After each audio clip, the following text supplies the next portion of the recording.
I'd like to call the February 5th, 2025 Planning and Zoning Commission regular meeting to order. Would you all please stand and join me in the Pledge of Allegiance? I pledge allegiance to the flag of the United States of America and to the republic for which it stands, one nation, under God, indivisible, with liberty and justice for all. Would staff please call the roll? Anderson has an excused absence. Mr. Turner? Burton? Here. Murray? Here. Smithwick Ailey? Here. Vadla? Here. You have a quorum. Thank you. Are there any changes to tonight's agenda? Any objections to approving the agenda? Hearing none, the agenda is approved. Are there any changes to our meetings from January 7th? Any objections to approving the minutes? Hearing none, the minutes are approved. We'll move on to our first public hearing for tonight. Resolution PZ 2025-003, granting a conditional use permit for the construction of a 12-unit, two-story multifamily dwelling unit within the commercial district at 400 South Kobuk Street. May I have a motion to approve? Motion to approve resolution number PZ 2025-003. Thank you. May I have a second? Second. Thanks. May we have the staff report?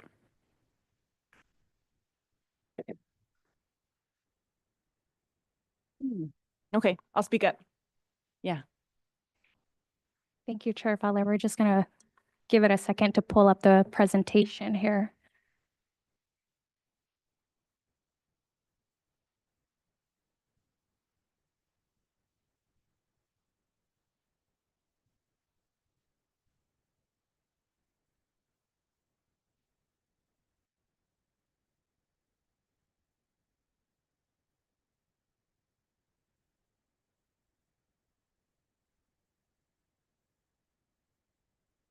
Perfect.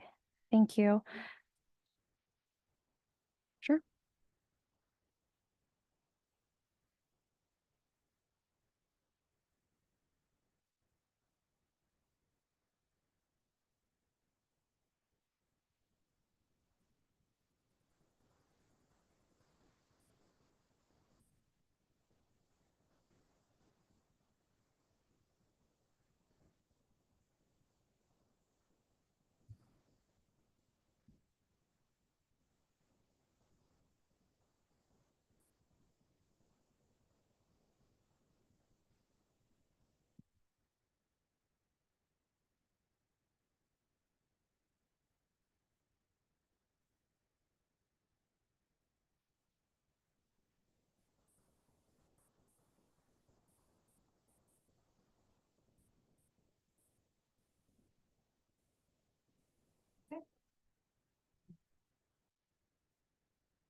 All right, as noted by the chair, this is a conditional use for a multifamily proposed as a 12-unit, two-story located at 400 South Kobuk Street.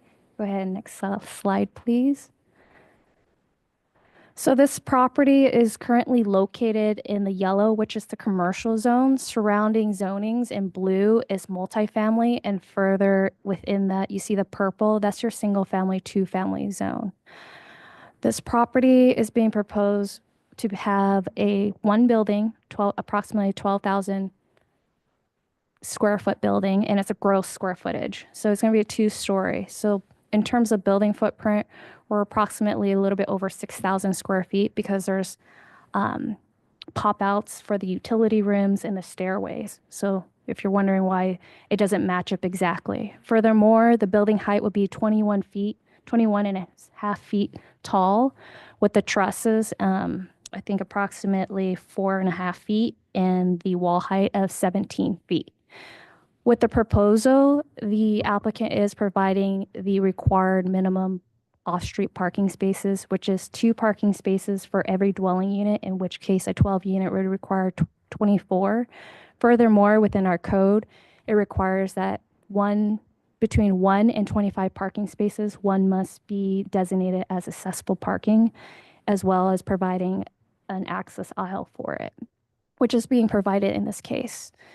And as you can see in the site plan to your right, you can see the landscaping along the street frontage. So the proposal, as you see here, does meet all our minimum requirements of street frontage requires 10 to 15 feet.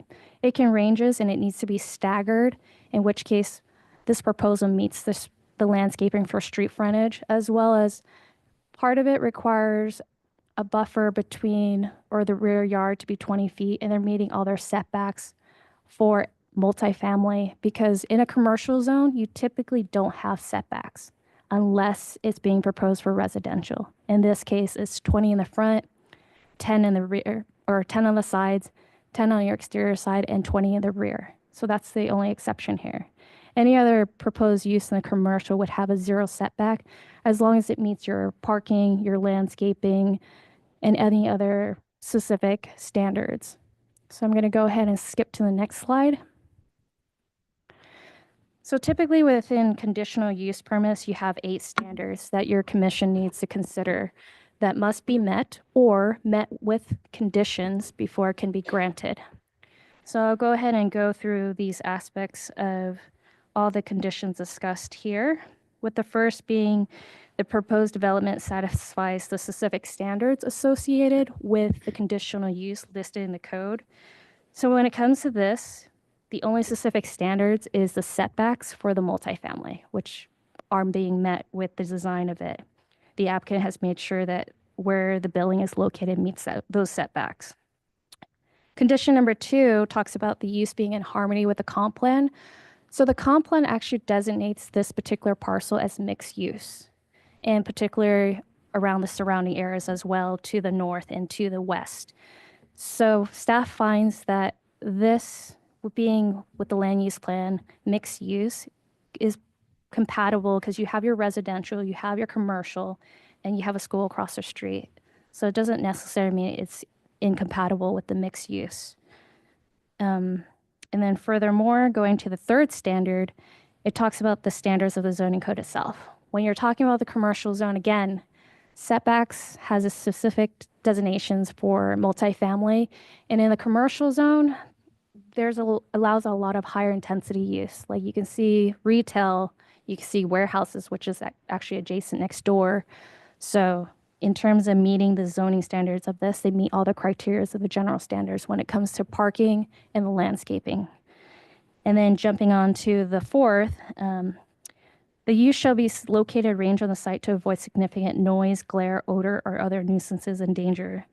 Staff finds that the multifamily structure will not create noise, glare, odor, and other nuisance. We have a multifamily across Fireweed. It's a 4-plex. So, and then we have a single family to the northeast. In particular, the way it's designed, you see that the applicant has proposed to put a 20-foot buffer and use that as a rear side yard. Typically in a corner lot, the applicant can decide which one's their front and their rear. So if the 20 is in the one corner, then the opposite side will have to be the rear. In this case, that rear is being proposed adjacent to that single family to the north. Going on to the 5th proposal, that the proposed development shall not significantly impair the value of the adjoining property. So the proposed multifamily structure is similar to neighboring residential use. It's residential. Staff is not aware of any evidence that would suggest that the development would impair adjoining property values. You know, we looked at the traffic in the street of Kobuk is designated as collector. So it's already deemed to be a higher speed than your normal local roads where it has a slower speed limit. And then they're proposing the driveway off of Kobuk to reduce the amount of traffic potentially off Fireweed to the lower residential.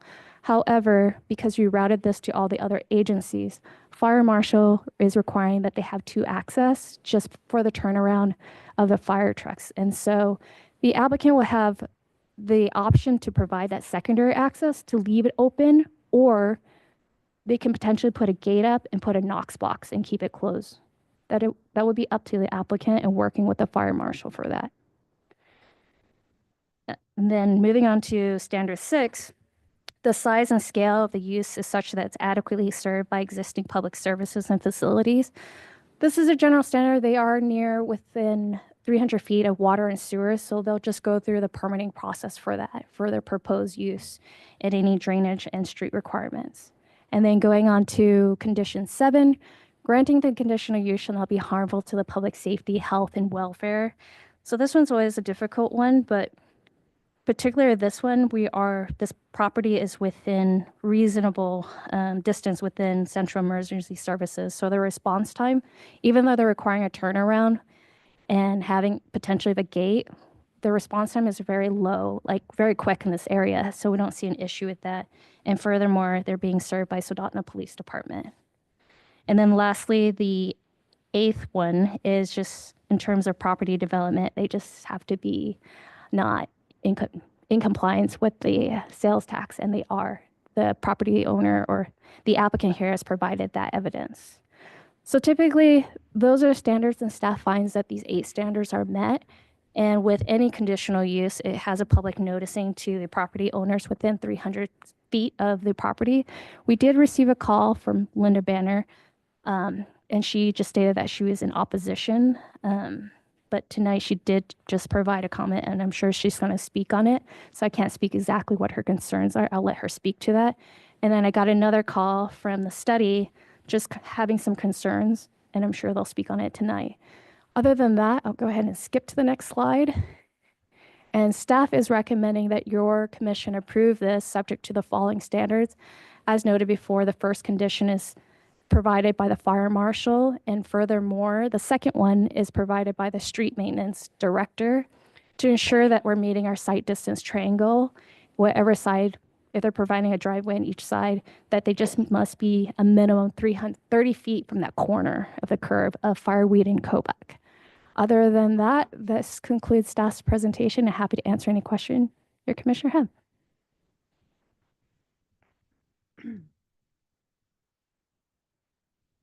We want to open the public comment period, and then we can move on to commissioner comments and questions. Right. We'd like to now open the public comment period. If you have a comment to share with the commission, just come on up and hit the little button, and the green light should turn on. And well, it's not really a button; it's the base. Yeah, The big button? the big button. Yeah. And then if you don't mind sort of pulling it toward you. Oh, I'm pretty loud. Oh, good.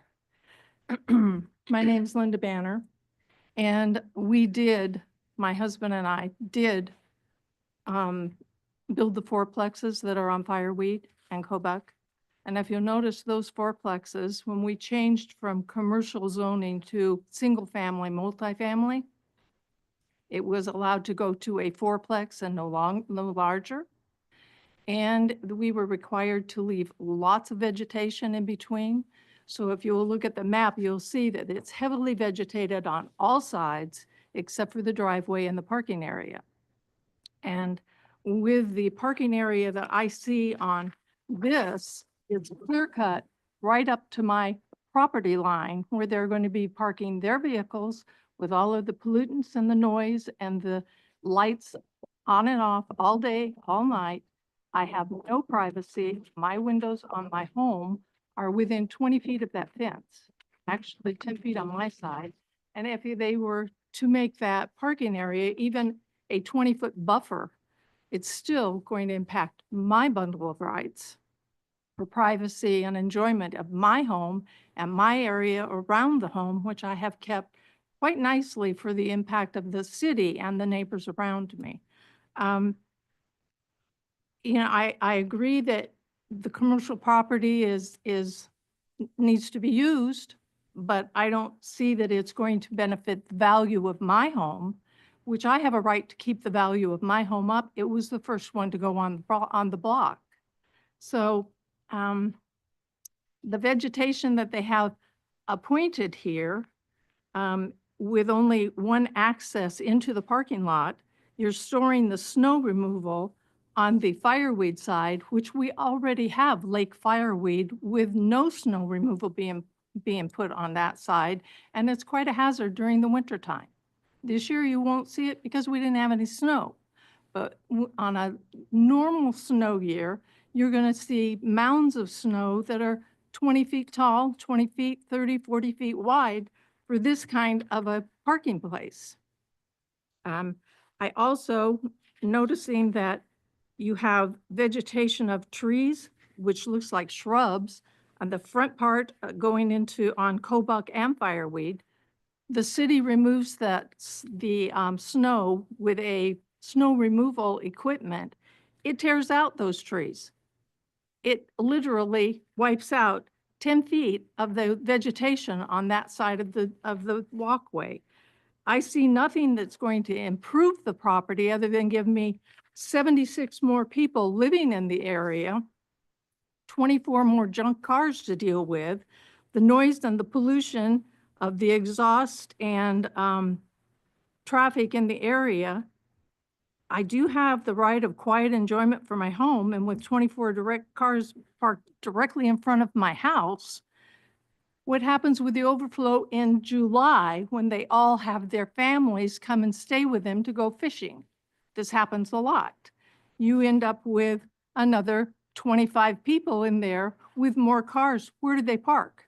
On the street? I don't want them in my parking lot. I don't want them in my driveway. If you don't mind wrapping up so that we can I- be fair. Sorry. You Thank know- you. I have the right for exclusion, and I'd like to exclude the fact that I don't want the noise and the pollution and the smells and the garbage and the loitering and the possibility of more drugs and more theft in the area with 76 more people living within 10 feet of my house. I mean, I didn't build my home to lose 200,000 in value because somebody wants to put a 12-plex up that's going to make a lot of money off from it with no regard to the people that have been there already. Thank you. I still have a little more. There are a lot of things that you said on there that are not apropos. They're not right. The vegetation, the no noise, no pollution, that is totally wrong. If you've ever lived next to even the fourplexes, and I am quite a ways away from this parking lot of the fourplex across the street or next door to me, I can hear their cars starting at 2 o'clock in the morning and running for 15, 20 minutes so they can warm up, that they can roar out of the parking lot. Get 24 cars in there and you get 24 times the amount of noise and pollution. I'm not happy with the situation. I feel like the city has no regard to my bundle of rights and my privacy along that my fence line that I already have in with cars parking right on the fence line. You may not be impacted too much with the building because you've got a 20-foot buffer back there, but my house is not back in the back corner. It's up where it says 180 feet on this particular map right here, where all those cars are going to be looking into my home and into my backyard, into my front yard, and I have lost quite a bit of value with the fourplex going in. I appreciate you listening, and I just don't like your plan. Thank you. Does anyone else care to make a statement? Thank you. Really good at keeping my radio commercials really short. Thanks.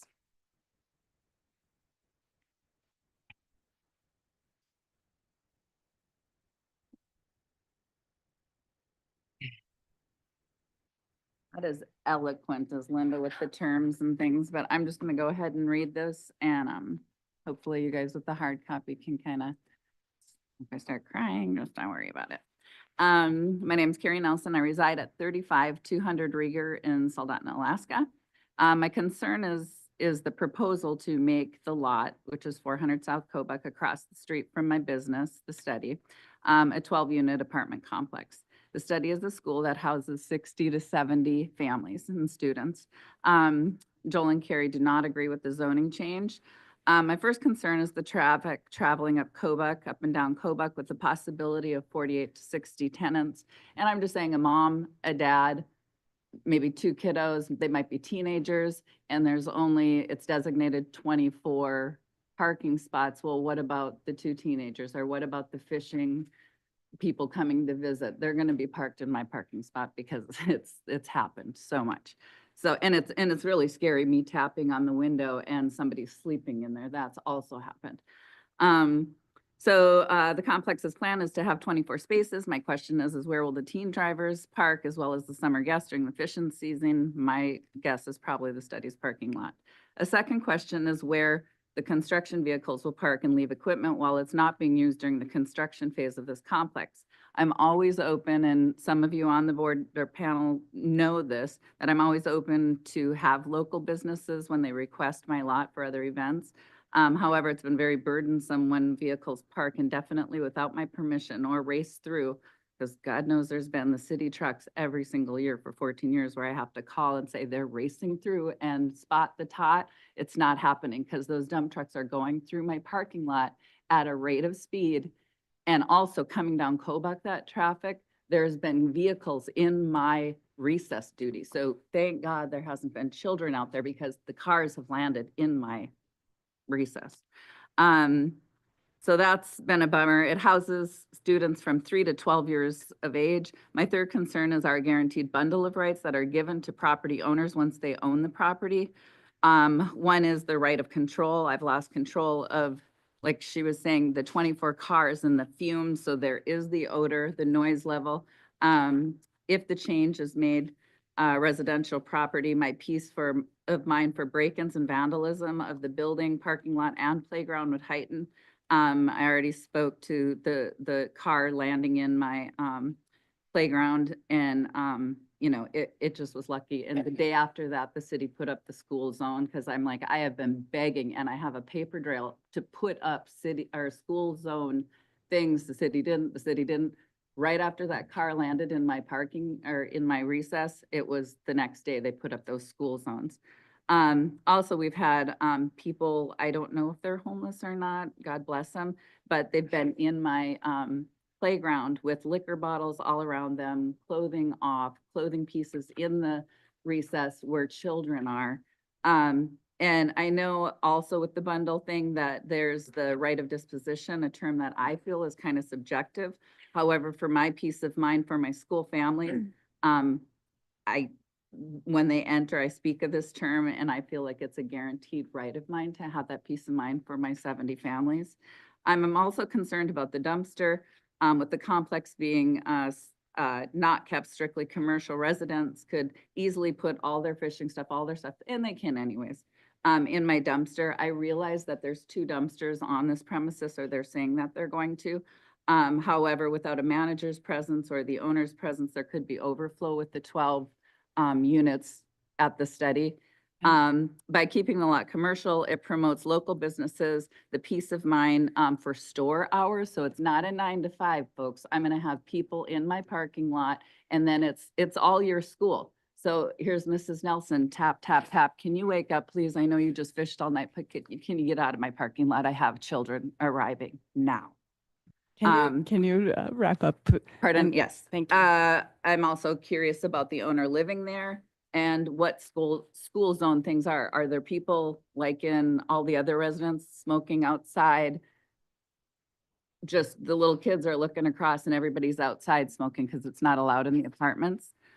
Finally, so I will be quick, the study has been a safe alternative option for families. I've worked really hard to maintain the vegetation and the beauty for 14 years. I'd hate to see the overflow of trash from across the street, unwanted traffic racing through my parking lot, endangering student lives that they may not spot the tot. Additionally, I can foresee parked cars in my lot during summer sessions of school, and frankly, it scares me to have to tap on the window. Standard number 7 states that it should not be harmful to public safety, health, or welfare, but I disagree with the findings in that the rezoning causes additional traffic, which is a safety thing, in a school zone with individual tenants not knowing that they can use my parking lot or not. Endangering students. It also encourages possible heightened drug use and alcohol near a school with 70 students. As far as welfare goes, unfortunately, my welfare will be compromised because if my parents or future parents see the above concern that I stated as valid, I might lose enrollment in my small school business. I am the sole owner, however, it will not just be me being impacted if this lot is changed. It's going to be about 70 of our local families.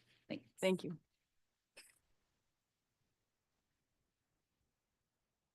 Is there anyone else who wishes to make a public comment on this item? Thank you. If you wouldn't mind stating your name and address for the record. Kim Gomez. My address is 245 Crest Drive, Soldotna. Thank you. My children go to the study, and I'm just concerned about having a 12-plex right there. People out smoking, watching my children. I don't think they'll be safe. It looks over the playground. You're gonna have 12 more people, 12 more units with multiple people that could be watching my child. You don't know if they're druggies, decent people, whatnot. And it's one thing if it's commercial, but someone who's living there can watch my child 8 hours come and go while they're on the playground. Yes, there's a fourplex and there's one, but that's heavily treed on that one side. The other side is a fourplex, but it doesn't overlook the playground. So I am very much concerned. I'm also concerned if they're not smoking in there, which I would assume anyone building a nice newer 12-plex wouldn't allow smoking and drugs. So they're going to be out doing marijuana and cigarettes and whatnot right there on the street where my children can see. And it's one thing if it was a commercial building or a fourplex or something smaller, but a 12-plex on that size of a lot is cramming a lot into that area that's already congested. And then you're adding that much more to where my children can see things that they don't need to be seen, which is why they go to the study. Because of what is being taught in our schools and different things and things that we're not okay with. So it definitely will affect whether or not we continue at the study. Which then we're limiting where our kids go even more with the school choices that we have around here. So if it was a smaller unit or a commercial unit, I'd have no problem. I'm all for city growth, but a 12-plex right there on that small of a lot where you've got the school right there overlooking the playground, it just doesn't make any sense. And there were several of your 8 things that I thought it didn't apply to. Thank you.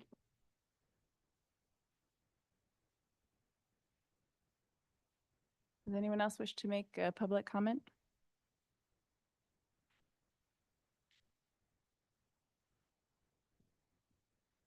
Hello, my name is Victor. I am neighbor. I live in the 168 Rager Avenue, next to the Firewood. This is my 3rd year living in this place. Sorry, my English is not very well. I try the best I can. I am. Okay. What I'm looking now is very bad. As for between Firewood and Rager Avenue, it's a lot of people driving during the night or during very fast, very speed. The limit is 25, sometimes it's 40. I work outside in the garden and I can see the car. Boom, boom. Imagine now it's 24 more family. Probably it's more dangerous for the kids. Some nephew, nieces go my house. I need to stay outside and looking what happened with them when they play. So I think this is not a good idea for us. So this is my really point. I have more, but they say a lot. So thank you so much. Thank you. Is there anyone else who wishes to make a public comment on this item? Do I need to? I mean, You don't have to make a comment, um, but mean, if I you, can. if you do, yeah, you need to go up just because, yeah, it's for the no record. Thanks. problem. Hi, Isaiah Rutov. I'm the one that's looking to purchase 400 South Kobuk and develop the 12-plex. I've heard all you guys' concerns. I get it as well. Like for instance, Ms. Manor, for that side, I have no issue putting up a private defense. Sorry. So, yeah, so even the privacy fence to block any lights that for the parking area in that, for that situation would hopefully, help out. I mean, I see how they have concerns because of the study. Uh, I mean, obviously, many families that would potentially live in that 12-plex could even go to the study. I myself actually did go to the study for a while, a few weeks, I'd say at least, which I was there and I liked the school and I didn't think about how negatively. I was only thinking about the positive, honestly. And I mean, if there's any way I can help out for them, then neighboring properties with vegetation to provide more privacy, I would 100% be willing to work with them on that. So, thank you. Thank you. Oh, would you be willing to sit for a quick question? Yeah, no problem. Yeah, just real short, Mr. Rutov. Do you own that parcel now? I do not own it yet. No, I have it under contract under the condition that to get the conditional use permit to purchase it because I have a plan. Yeah. Okay, thank you. Mhm, no problem. All right. Is there anyone else wishing to make a comment tonight on this item? All right. With that, we will close the public comment period and we thank everyone for making a comment. Are there any commission comments or questions for staff? Commissioner Burton, I have a question about the height, just to sort of conceptualize the height of this 12-plex. Do we know the height of the fourplexes in the adjacent lots? Just trying to conceptualize what. Can't remember how tall they are. Our building, Mhm. but they are set way back from the property lines and they're heavily treed all the way Oh. around. You can't even see the floor. If you wouldn't mind, sorry, just coming up and quickly saying that into the microphone. Thank you. I don't remember how tall the fourplexes are. They were built 15, 20 years ago. They were heavily treed with without the vegetation that we were required to put in with the city, which was another 47 plants that were around it. The trees were already there. You can't see the fourplexes from the road. You can't see the fourplexes from Kobuk at all, very little from Fireweed. So there's a lot of difference between a fourplex footprint on a large piece of property and a 12-plex footprint with 24 parking spaces. No snow removal area, and the garbage pickup is right where I get to look at it every time I step out my door. Not happy. Thank you. Any other commissioner comments or questions for staff? Do we have, sorry, Linda, do you mind? Happy? Did you say that you own the fourplex? We built, my husband and I Okay. built all three of the fourplexes over there. Okay. It was a commercial side where my house is, Mm-hmm. and it was rezoned for single-family, dwelling fourplex only. Okay. You couldn't go above fourplex. And did you get a conditional use permit? Did I get it? Or did I they don't know. just It change was the zoning for rezoned. you? It was rezoned. Rezoned, okay. So what you have in yellow on there is not correct. Okay. Because the commercial portion of it was taken off and it's multifamily, single family only. So for up to fourplex, you couldn't go above Oh. fourplex. Is that true, Linda? What we have as yellow there is not commercial? On Thank you her two lots there? for the with the- question. So if we can pull up the slide, just so that we're all clear on what we're talking about, but just to answer your question, in yellow is commercial. So she's saying hers is actually multifamily. Where single. she lives, her single family is in commercial zone today. It was rezoned I am not certain when that was 20 years rezoned, ago. but we review code as what the current zoning is. So under current standards today in the current zoning map is what you see here is the current zoning map. All So I'm in paying taxes on commercial instead of residential? your property to the north of this subject site is currently zoned commercial. And if you believe that is a discrepancy, you and To I the can look north into it. of, which is behind, I understand, ACS parking lot and everything that I have screened against. I don't see them either because we put in vegetation that cuts all of their sound and the visual appearance of their cars, trucks, and garbage from my lots and from the fourplexes. So what I see where the red building is, Correct. straight up, Yes. that one is single-family residential. The next two are fourplex, single-family, fourplex.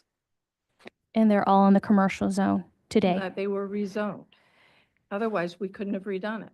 You probably rezone it at the time it was built, but zones change, zoning districts change over time. The current zoning Without district, telling the owners of it? I cannot speak for when it was and when that occurred. That would be a different conversation. But what we're looking at on the screen is the current zoning district. So yes, the single family that you're speaking of is currently in the commercial zone and furthermore to So the you north. can change the zoning without anybody knowing about it. No, the current process, I will speak right now, is we go through Planning and Zoning Commission for a recommendation, and then it goes to council for their decision, which you'll get multiple opportunities to get notified. I can't speak of that back then. I can only speak of right now and what the current zoning is. And I'm happy to discuss offline, but for the purpose of this project, everything in yellow is commercial. But it's Everything in not right. the zoning district is. We're not talking about your use. So I recognize that your current use and what it's built for is single family, but it's in a commercial zone today. So tell me how about the taxes on the property then? That is a question for the borough. Not that I want to pay any more taxes because I think I pay enough, but I do think it's irresponsible of the city to change zoning without letting the owners know about it. However, any other questions? Yeah. All owners would have been noticed. This happened before my time, and I don't know, but yeah, all property owners definitely would have been noticed by the borough Well, and I by got- the city. I'm the property Yeah, owner and I I was not recognize that. notified. So, Matter of fact, I just got the notification for the 12-plex going in 2 days ago. I thought you were supposed to have at least 2 weeks. Hmm. It came in the mail mhm, 2 days ago. okay. Mine came one day, there was no preparation. Like, I heard about it from, I got here, but the notification from the city was a day before the.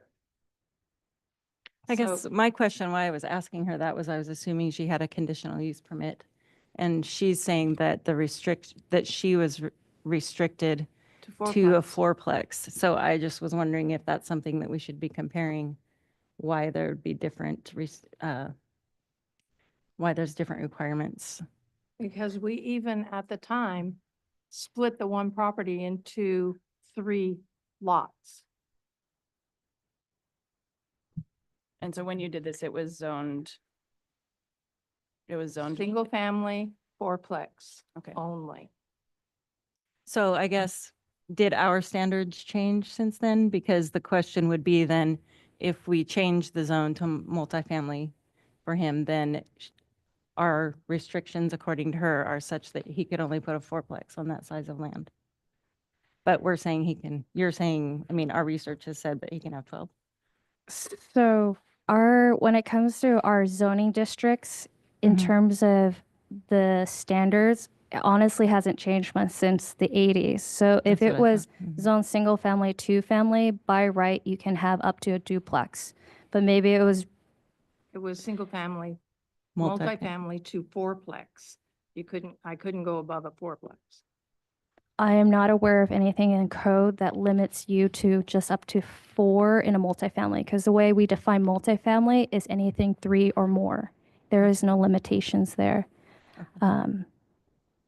But I'm happy to look into it further for you and get back to you at our next meeting, because that would require some research onto It's a little when late it to was- do that now with the building situation because the houses, the Yeah. fourplexes are built. And we took into consideration all of the neighbors around there so that they wouldn't have to be impacted with more people coming in and out on that dirt road which quite frankly is, they are going a whole lot faster than 45 miles an hour on the dirt road, which you can't stop on if you get a dog, a child, or animal out in front of you. You're sliding a lot, and we have a lot of people in the ditch every year. So it's a little peculiar that you would put more people on that road. Anybody else? Does anyone else have questions? for the- Yeah, I had a couple of other things, not for you. Sorry, Okay. I just Okay, comments, sorry. yeah, sorry. I was just, so if this was going to be used commercial, which it is zoned right now, she would at least get the required buffer because it would be between, oh no, it wouldn't be because she's commercial. So there would Correct. be no Be- required buffer between So even a commercial building. Like if someone put up a Oh, sorry. just a minute, I'm talking.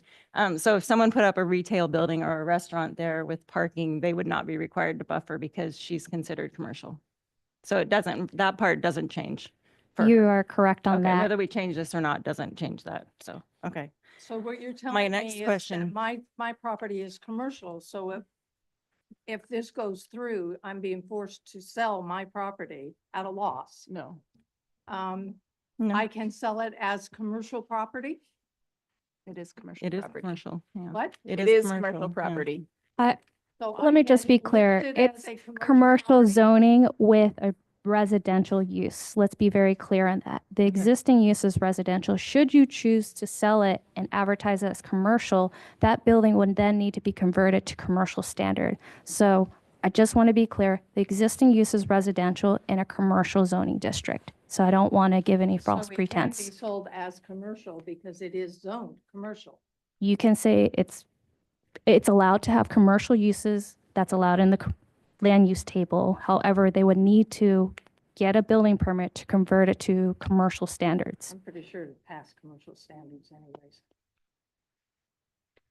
anyways. So then I guess my other question is about the plan. If you look at the aerial, I know, so I own the property across the street, where Kaladi Brothers is. So if you look at the aerial, you can see that I don't actually know off the top of my head how many parking spaces I have, but I think it's similar or less. And the amount of snow storage I need is considerably bigger than what you have drawn here. And the other concern is that if CES is requiring a driveway onto Fireweed, then that means he has no snow storage. Correct. That would mean the property owner would then need to remove the snow off the premise. So Okay. they can't store So it there on wouldn't be any site. snow That would be a storage, there'd be violation. An added expense, but required removal of the snow from the property. Correct. Okay. Parking spaces, yeah, and so those parking spaces, yeah, so basically where it says snow storage now would be a driveway onto Fireweed, whether it's gated or not. Correct. And Okay. with that secondary access required by the fire marshal, that would need to remain clear of snow storage. So the way our code is written, it just says snow storage prohibited within the required parking areas and loading spaces. So of course, if the property owner or the applicant chooses to store in that way and block that access, then they would be in violation of the zoning code. Mhm. And we'll address it with code enforcement. Okay. Are there any other commissioner questions or comments for staff? I was just wondering if we could go back actually to the map that you were looking at, the draw up. The And graph wanted paper? the graph paper and, or I don't even know if, just as a reference, but for the trees that were planted, are they 10 feet or less from the property, basically from the sidewalk line? Because it is, as we've seen even on the highway, I don't know if, are the side roads salted? Like the state does no, Kobuck, I'm talking about Kobuck. Is Kobuck salted?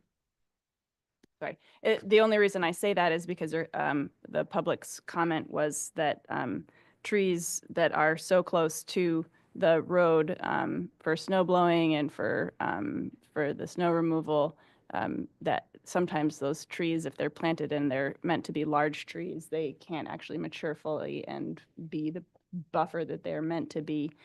So I was just curious, like how far from the sidewalk those trees actually are.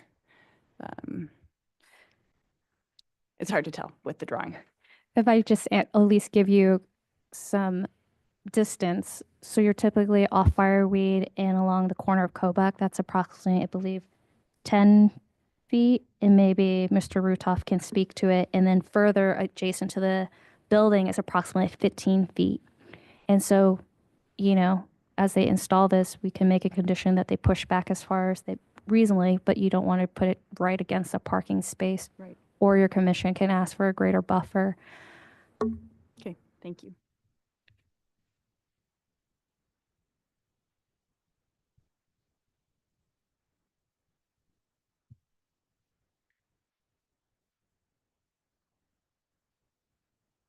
Yeah, I think that the applicant stated that they were willing to be to put up a privacy fence or to help alleviate noise and nuisance as much as possible. Yeah, if the commission wants, we can discuss vegetation buffers, but we do have an entire code that requires vegetation based on use, and I think that the applicant has. Oh, thank you, Dennis. Yeah, go ahead, Commissioner Murray. Yes, thank you, Chair. A question for Linda. The 24 parking places, is that the minimum requirement for that size development? Thank you, Commissioner Murray. Correct. The 24 is the minimum requirement for a 12-unit complex. Thank you.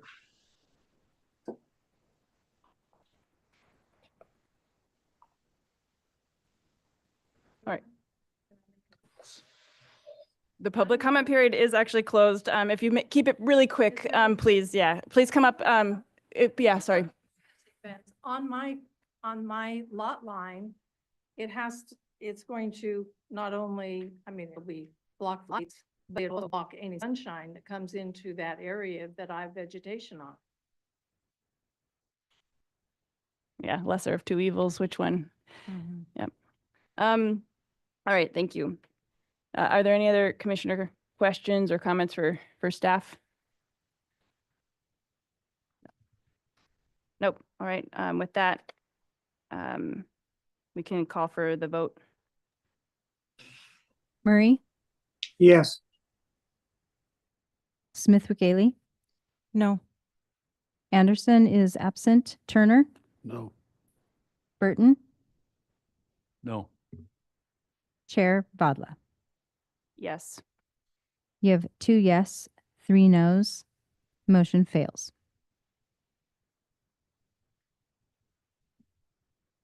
Just a question for the clerk. Is there a deferment for reconsideration? That part of rules.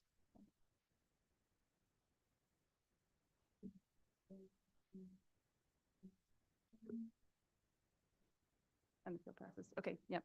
I just wanted to let you know that there is an appeal process. It's a 14-day appeal process from starting to tomorrow will be the first day. So you just have to submit it in that time, and then it'll go before the Board of Adjustment. Thank you.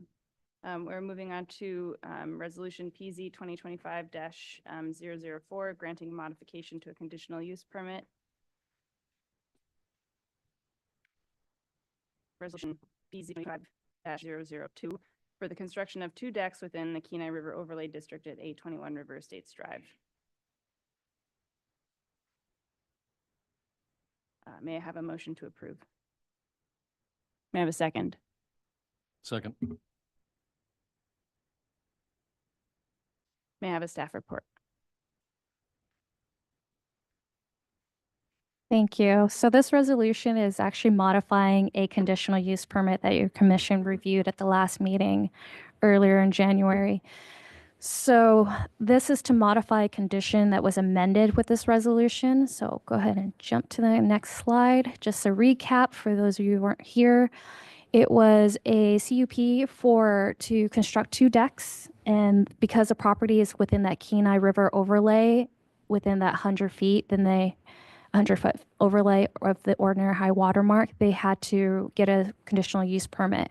So it's 2 decks, the first being, and I underlined it because in the staff report, it was mentioned incorrectly. I think it was 1,192. However, in the plans and the renderings, it was consistently clear that the actual proposed deck was 1,380 square foot.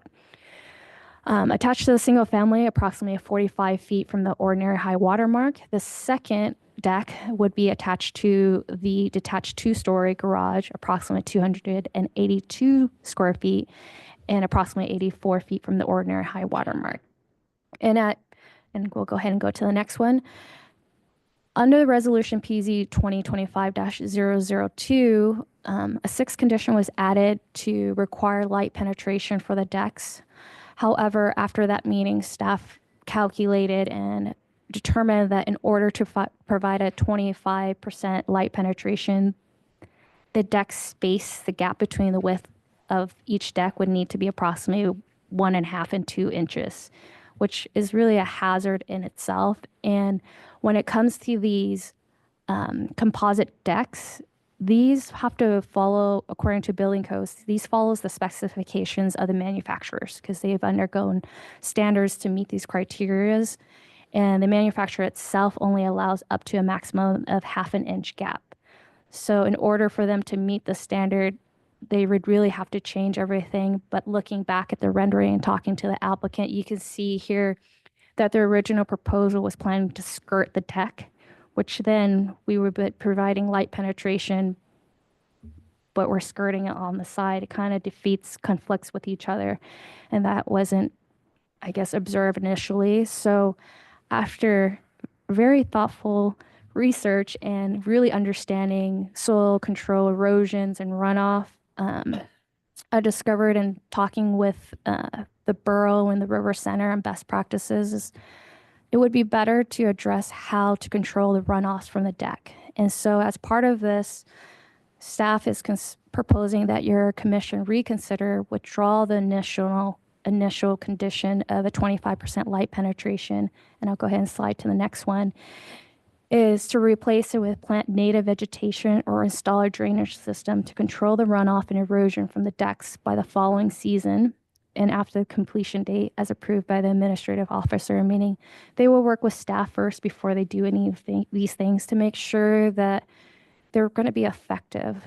I know that at the last meeting, Commissioner Burton had asked, are we going to ask for revegetation? I know it's regarding the fence.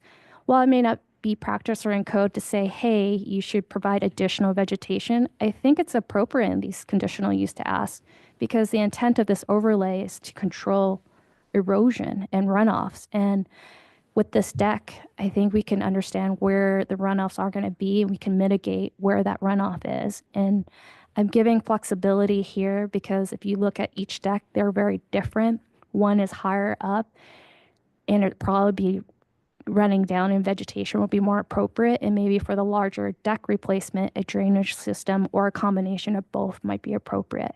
So I'm giving flexibility here, but still intent is to find an effective mechanism. And I think this is best moving forward for now until we can change code and be clear. Because the only time in code that we say we want a 25% light penetration is referring to a walkway. And if you look at the borough's code, the intent is walkway. This proposed use is a deck, not as a walkway. So happy to answer any question, but this is a request to modify that original CUP under PZ 2025-002 to remove the original and replace it with what I proposed. And that's all I have. Thank you. The public comment period is now open. Is there any member of the public who wishes to speak on this item? Seeing none, the public comment period is closed. And are there any commissioner comments or questions for staff?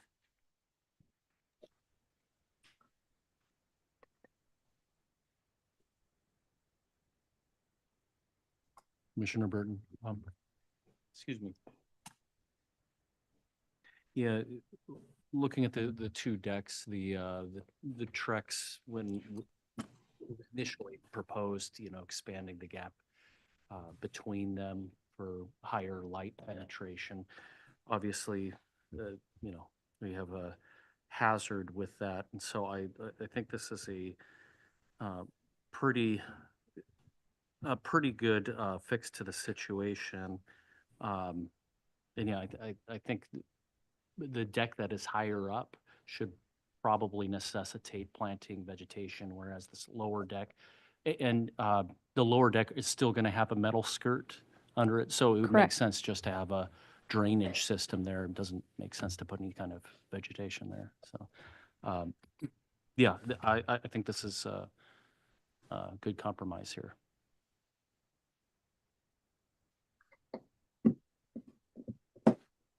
Comments first. Yeah, I appreciate the research and communicating and asking the staff at the River Center, who are, riparian scientists. And I think at the last meeting, Commissioner Turner asked if there was data at the borough that spoke to the cumulative percentage of the riverfront property that was basically covered in non-permeable, because that's what we care about when we're talking about water recharge and healthy rivers. So everything from a metal roof to this deck to an asphalt driveway is considered non-permeable. And we want people to be able to develop their riverfront property and to have homes and decks and driveways. And at the same time, we realize that if we completely cover all of the surfaces along the river, we won't have healthy habitat. And so it's hard because every time someone comes before us, we are often inclined to give a conditional use to get them the deck that they want. It's often decks. But the deck, when you come down to it, it lets a little bit of water in, but really it's kind of like a metal roof. So I think I'm happy for this to go forward, swapping out the previous condition for new vegetation. But I do want us to just pause for a moment, because this is adding 1,300 feet of non-permeable surface to the riverfront now that we'll never get back.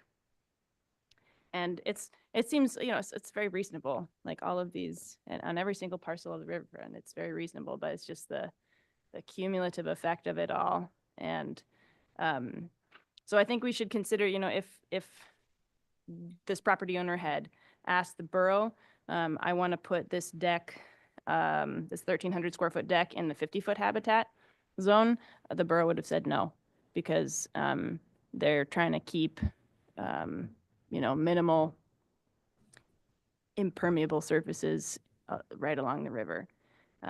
We have jurisdiction over 100 feet, and we learned from the River Center that it's really kind of depends on where you're at in the river. Some instances it's a buffer of 50 foot is fine. In other areas, a buffer of 300 feet would be better, just because of the topography of the riverbank.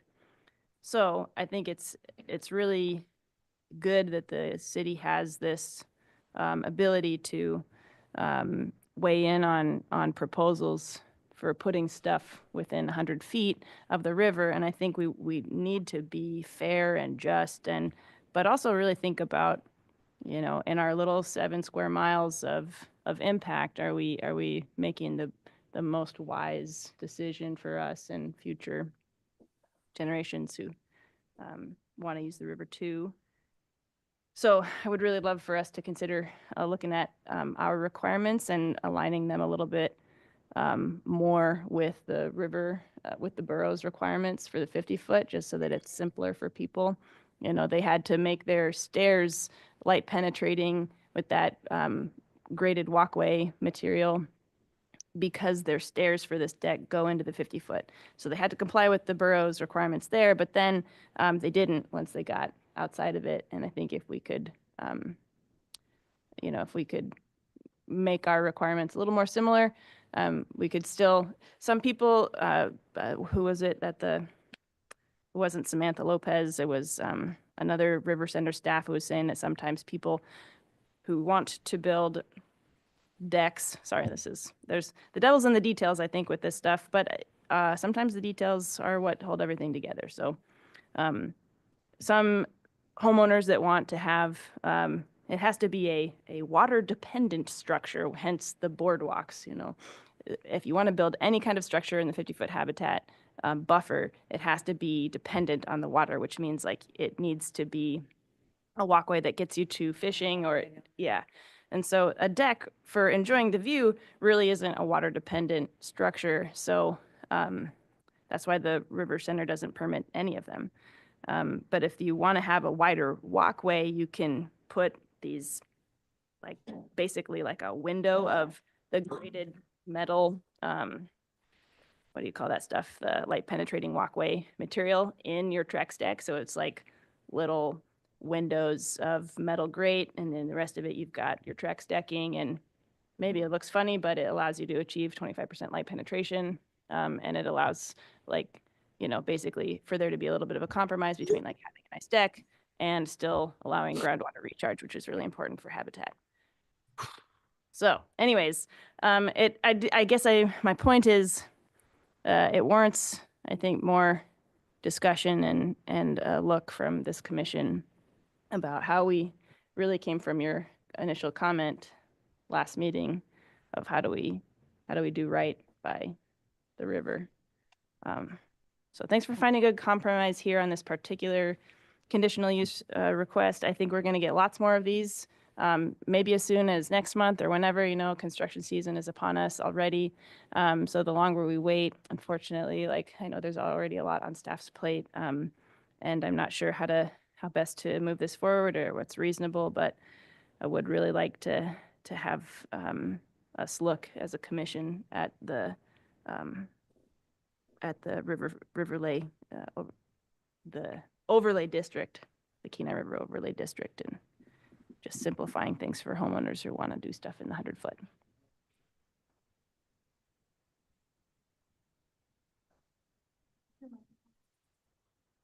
How difficult would it be if we just mirrored the borough's Yeah, ordinance? that'd be the simplest. Correct. If you want to mirror their process, I think it's just being prepared to deal with the property owners now that they can't do anything, because you're correct, Chair Vadla, that if they wanted to do a deck and we were following borough standards, that would be an absolute no. They can do elevated light path, but that's not the same as a deck. I think then talking about lawn seeds and mowing, those are not allowed. And so while I think following it to some extent and refining where we think it's to the best serving of our constituents in a sense of existing as well, because now is trying to keep track of those other ones and making sure that did they build it before the time or after, if we were going to be so strict. I think I'm happy to, actually, I've already asked for the River Center to come here and talk about their habitat protection, their standards, for you to understand how it works. And then I think that would be a good way to start of, do we want to have a very similar exact or similar with modifications? And then we can go from there. I don't think this should take a lot of time. The question is just, what are the concerns of the property owners that would be affected? Thank you. Thank you. Are there any other comments or questions?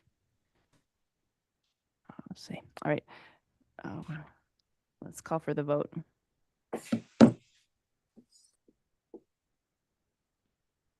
Smithwick Gailey, Yes. Turner, Yes. Burton, Yes. Murray, Yes. Vadla. Yes. You have 5 yes votes. Thank you. All right, moving on to new business, election of the chair and vice chair. We nominating. We're nominating. I nominate Caitlin as chair. Oh, man, you have to wait. May I have a nomination for Planning and Zoning Commission Chair? I would like to nominate Caitlin as Planning and Zoning Commission chair. I second. Okay, thanks. Are you sure no one else wants it?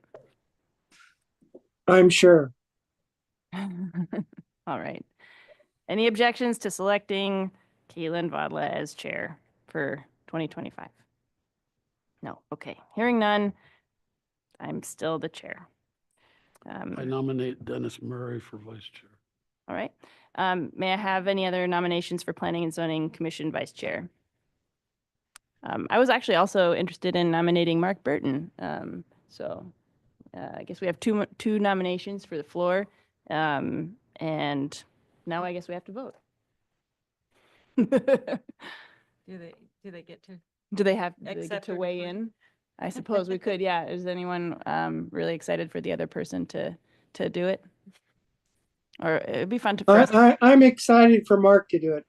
All right. I think Dennis is a fantastic choice. Well, neither one. Well, I don't know. I think Dennis. This is the exclusion If we could see him, we could. Can vote by secret ballot? I mean, we can just vote out loud. I think we're adults here. Okay. That sounds like it's going to take too much time, but that's fun. Fun to know. But if I withdraw, Madam Chair, then it's by consensus, Mark. I All right. withdraw. That makes it easy. Okay. Thank you, Commissioner Murray. And so the wheels keep turning. All right. Everyone's going to have to do this job at some point. So, all right. Hearing none, Mark Burton is the 2025 Planning and Zoning Commission Vice Chair. We still have a chair and vice chair. That's good news. Thank you. All right. Thank you. All right, moving on to zoning amendment proposal for the Soldotna Downtown Riverfront redevelopment plan. May we have a staff report? Thank you. So I know originally I said I would come back with a resolution. However, at the last meeting, we lost a quorum during that discussion. So I think it's best forth with more commissioners now to go through it in depth and to incorporate everyone's comments. I made just minor adjustments based on the quorum that we had. And I noted that those minor changes are in bold. And then furthermore, I added a land use table with the existing zoning district side by side with the proposed zoning district so you can see, because within the zoning district, you know, it talks about permitted use and conditional, and then we explicitly stated prohibited uses because they were necessary in the land use table. But at the end of the day, other prohibited uses are in the land use table. And at any point in time, if there is a discrepancy, the way our code states is the uses within the zoning districts trumps the land use table. So I just want to be clear on that. So kind of similar to the way I ran this last time, I just really, and you have a copy in front of you as well, is just to go through it and get your comments so that I can incorporate it as a draft, and I will push it out hopefully by next week with a webpage dedicated to it, and start mailing out notices, and then schedule an open house before the next meeting in March. So if there isn't any questions before we start, I'll go ahead and just start with the first part of just the new zoning district, for now being called the Riverfront Mixed Use RMU District, and the purpose and intent.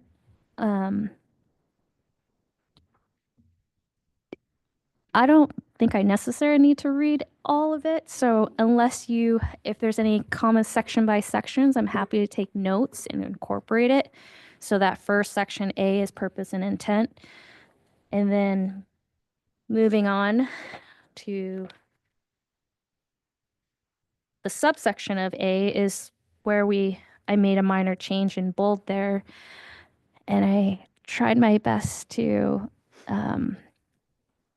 tie in a little bit of the environment.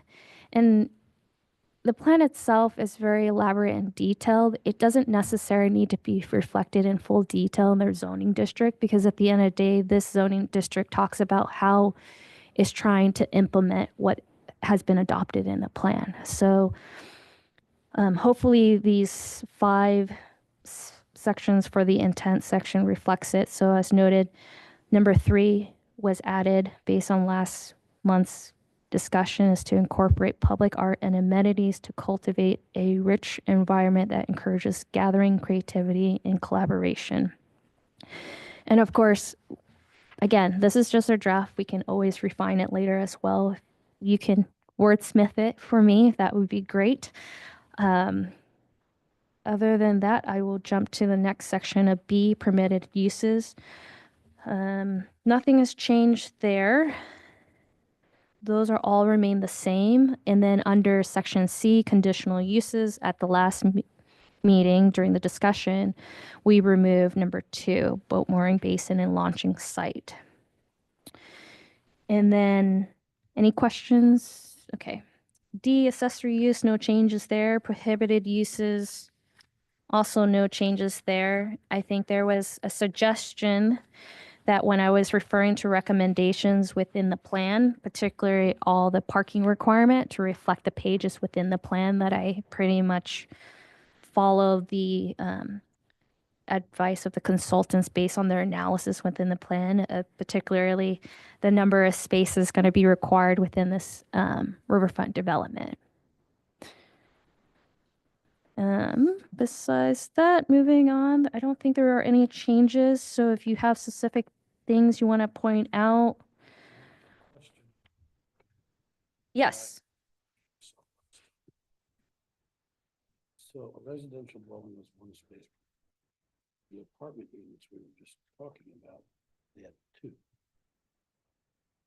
Correct. So now we reduce it. So if this so we'll just do theoretical. If the project you saw tonight was in the riverfront mixed use district, they would only need 12 parking spaces for their development versus 24 today's standard. Under this proposed, it would be cut in half.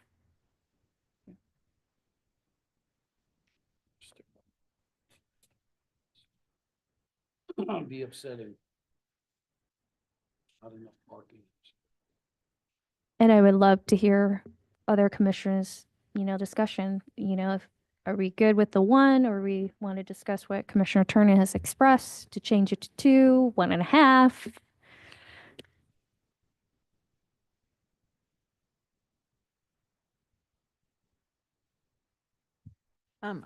I did have a comment on the parking because I feel like if it was thriving and well developed, then there would be room for some shared parking.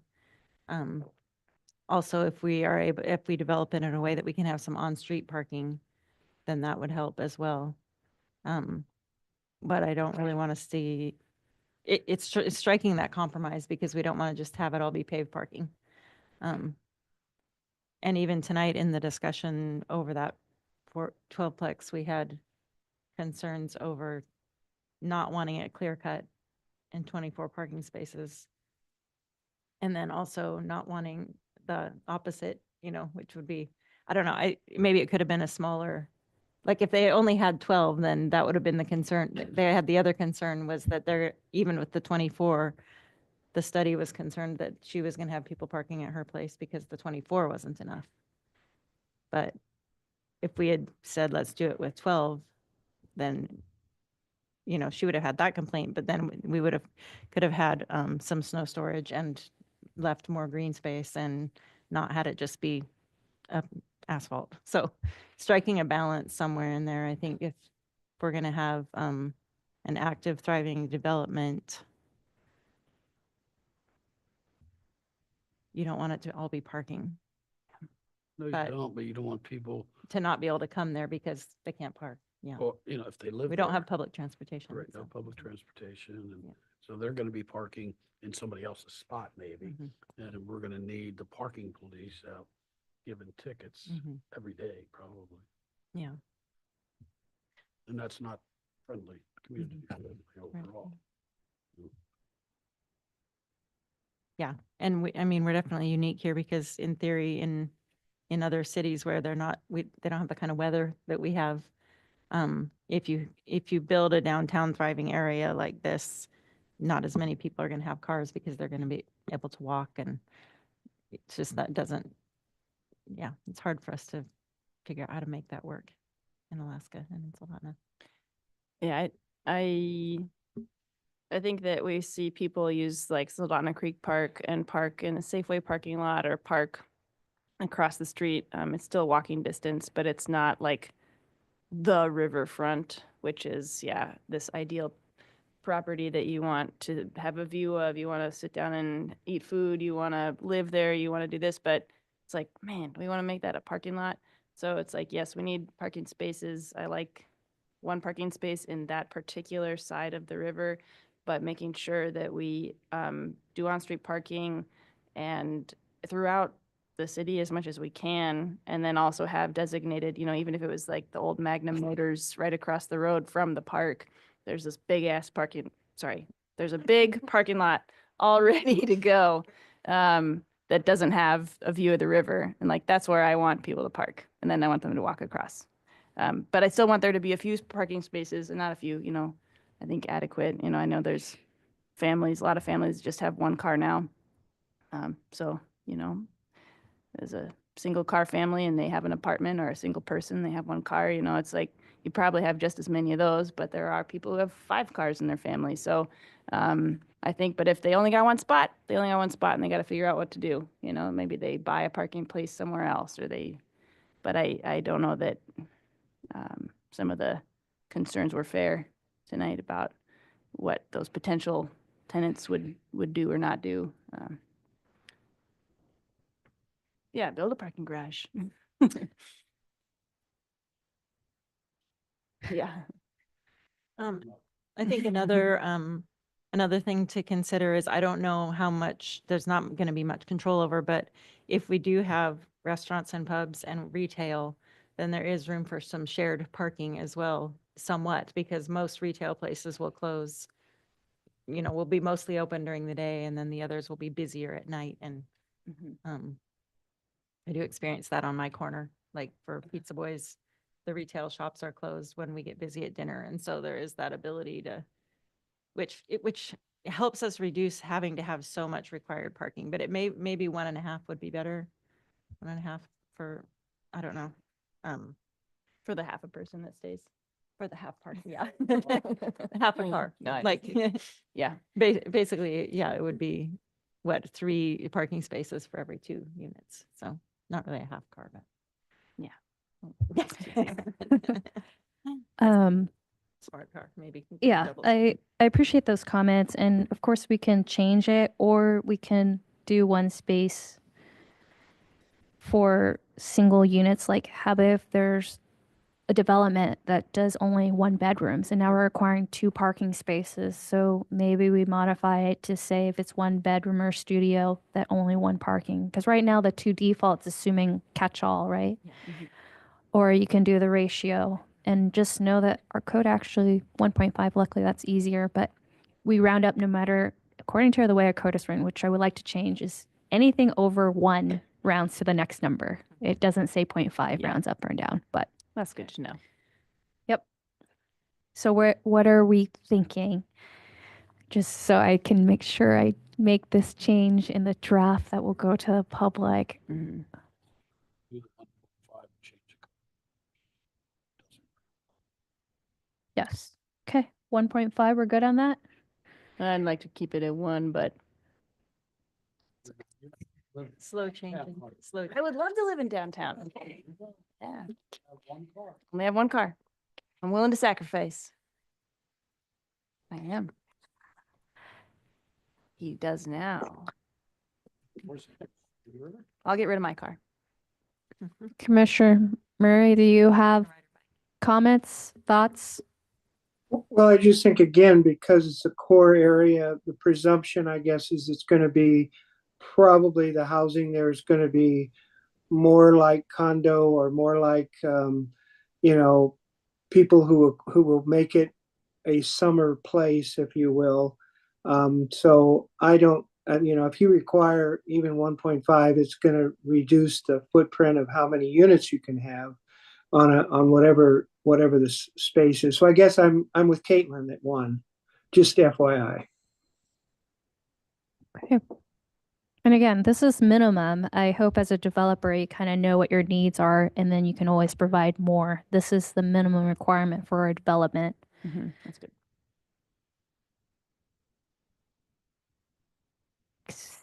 So, Commissioner Burton, thoughts? I feel like I'm split vote here. Okay, I think I would go with the one now that you explained that it is the minimum. correct. Yeah, and then per developer in development, they would be making that decision Okay, based on their need. 1.5, 1.5, 1, 1, 1.5. 2, 1 spot wins. All right, any other concerns about the other minimum I just parking? had one. Oh, Yes, no, please. sorry. This wasn't about parking. Okay, I mean, anything else, any other changes to the other minimum number of parking spaces for the other uses? Okay,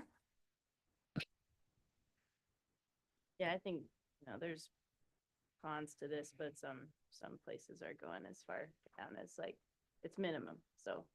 they correct. Have, in order to, really consolidate development, they really go low, but that means we really need to get serious about on-street parking. Mhm. So, yeah, it's almost like you can't have really low minimum parking requirements without providing some sort of parking elsewhere. How many people in the world right now can parallel park? I can't. Not- No, but none of us could do roundabouts until we had them, and now we're Until- getting, now we're we're getting getting- okay at it after like Some. 10 years. Some people are getting good at it now. Parallel parking. It's true, yeah. Yeah.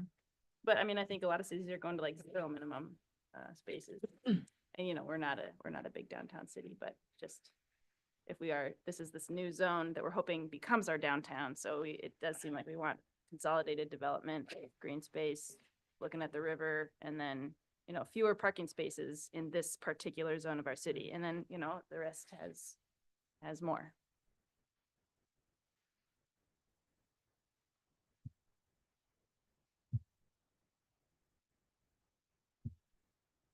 And what was the question you had, Commissioner Smith-Flick, that you wanted to discuss about? C4 guide services, including fishing, hunting, and tourism. I just have mixed feelings about that because it fits very well in there, but it's very seasonal. So, do we want something that's only a presence for 3 months out of the year or not? Or how can we make room for that without having dead spaces in the off season? I mean, maybe someone could make a development where they rented something out for these few months and it was a different use the rest of the year, but that was my only concern on that. It definitely fits, but like when you think of what you've got going down on the Homer Spit, it's great, but it's all seasonal. Yeah. So, we're trying to do something like that, but have it not be 100% seasonal. With our new sports facility and, I mean, we hope that we'll actually have people coming to town all year. And if as this continues to develop with, other things that make it seem like a fun city to come to, then, we do want most of it at least to be active year round.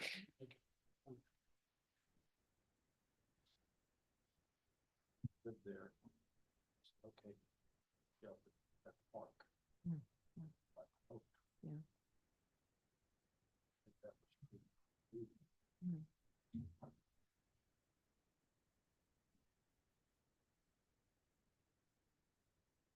Two parks. Yeah.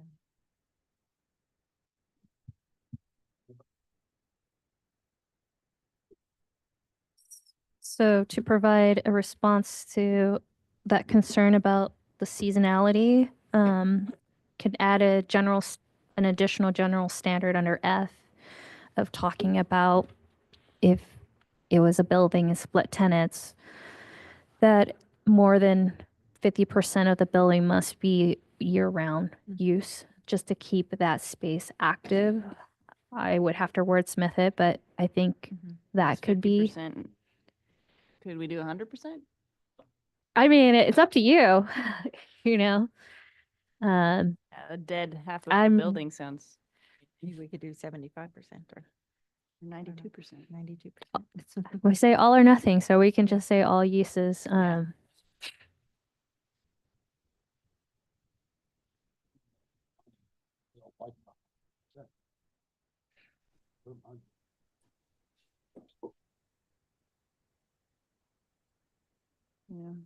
Yeah, it is a little bit of difficulty. I really probably have to work with an attorney to talk about, because we're more concerned about the guide services on what kind of appropriate land use standard to make sure it's an active use or an active space. So I'll look into that.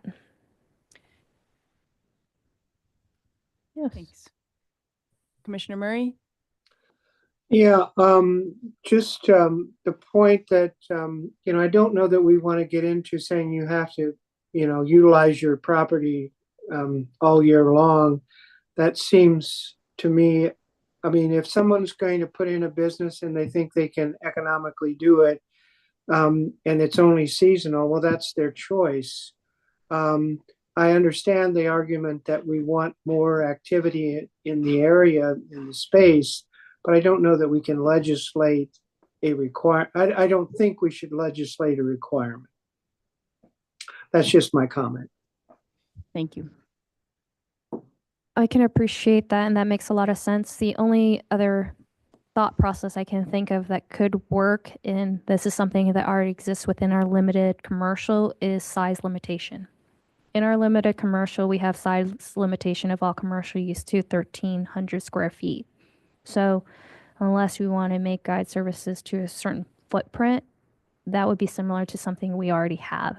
That could be an So the alternative. size of the deck from The earlier size in of the meeting. building for a guide service. So hopefully it's not going to be a huge structure. That would be a second thought. Is it limited to 1,300 or that's a Correct. minimum? If they wanted Okay. max at 1,300 square feet in the limited commercial. However, if they wanted to exceed it, it would go through a conditional use permit for consideration. That's just an alternative. Would that be something that your commission would consider, or just leave it as is? Sorry, can you again refer me to the page number that we're looking at? Yeah, so under conditional C, page 3, guide services including fishing, hunting, and tourism, Commissioner Smithwick is concerned about the seasonality. And I agree with Commissioner Murray that instead of stating whether it's active or not, it's more of limiting the size, because that's within the purview of zoning.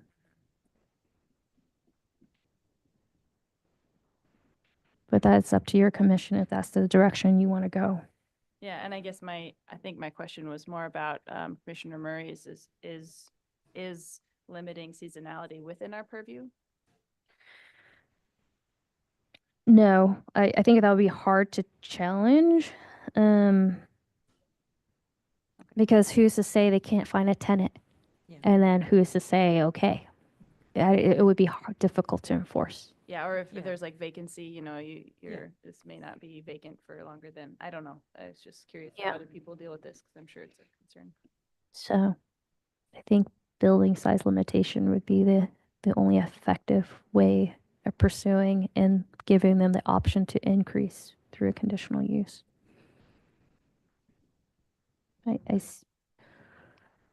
Commissioner Murray? Yes, I guess a related question to parking.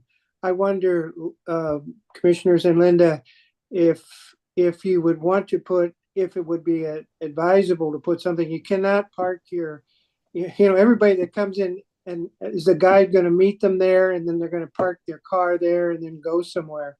I mean, it seems to me that's going to be cluttering quite a bit. People come, 4 or 5 clients, 5 cars. And obviously that guide service is not providing 5 parking places. And my question is, could you have a requirement that you can certainly have your retail store, or if you that would call it that, but your clients cannot park. Well, maybe I'm being contradictory, but it's just, I just would wonder how that would be a parking problem that we would, unintended consequence of having a guiding service with downtown. That's my point. That was actually very difficult for me to hear. If I think what I heard was the concern of like, because guide service usually meets, at the site, typically people will then store their boats on the site of their business. Actually, that was something I was going to bring up, because in our accessory use, we don't talk about outdoor storage, because you're right. We can say retail is a permitted use, and someone says, I need triple the size of my retail for storage. That's problematic. And I think in our accessory section, we should probably add something about outdoor storage as an accessory use to a size limitation, maybe in ratio to the building itself, or a very hard mark square footage, because that was an issue I had at a different city of keeping tabs on guide services, because they said, this is my place of business. I can park 5 boats. And it was very difficult to say no, because that's part of their business, even though, yes, the transaction of itself it's allowed use, but the storage was excessive. So we definitely can address that under accessory use. And so maybe that's the better approach, is more concern of the outdoor storage that's not really compatible with this district. And I don't think he was talking actually about the boat, but about the clients who come and park and leave their vehicles all day while they float the river. And you can imagine, it'd be like Seward's parking lots where everyone comes in with the fjord boats, and it's just like a giant parking lot. So I think that's a very valid concern. So the question is, maybe you limit the parking for a certain use, and then that kind of dictates, correct. Yeah. But as long as the code is clear and there's no loopholes or vagueness, that's where challenges of code enforcement is difficult. So what are we thinking for guide services? What direction do we want to go? When I think of guide services, especially with tourism, I always think of Seward and, Kenai Fjord tours and how congested that one little area is. And I'm not saying that's what it would look like there, but are we married to this idea of keeping guide services in here? Nope. I mean, I would be in favor of removing it. I mean, do we necessarily need it in the riverfront area?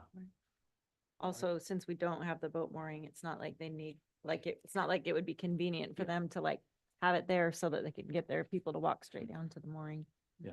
They've got to meet somewhere anyway. It probably shouldn't be in this main I area. agree with you, Mark.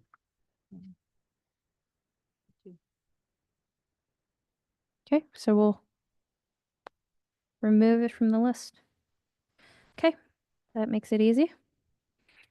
Anything else? So I do have, I think, a couple things to point out from the last discussion. Going back to the building height. That is on your general standards, which is page 4, which is not missing that page number. Under subsection F, number 2, maximum building height. We kind of talked about at what point we wanted to transition the building height or max it up at 25 for the entire thing, because the way it's written right now, you can have it 48 feet. However, 25 feet max if it's located within 200 feet of the ordinary high water mark.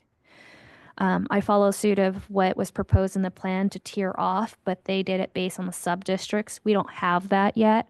So I kind of measured the average of these sub-districts, and it was approximately 200 feet from the ordinary high water mark. However, the discussion went in different directions of increasing that distance of 200 to 300. So I wanted to bring it back to discussion and kind of get everyone's comments here. I am still for extending it out to at least 300. Okay. So you want, they can't be 48 feet high unless they're at least 300 feet from the river? Is that what you're saying? I So- wasn't here for the discussion.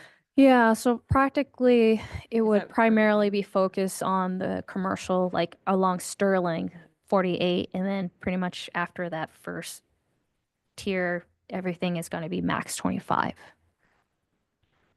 And The- this, oh, I'm sorry. Yeah, at 200 feet, it's approximately like halfway or maybe a third of the way. For reference, how tall is the Blasey Mall?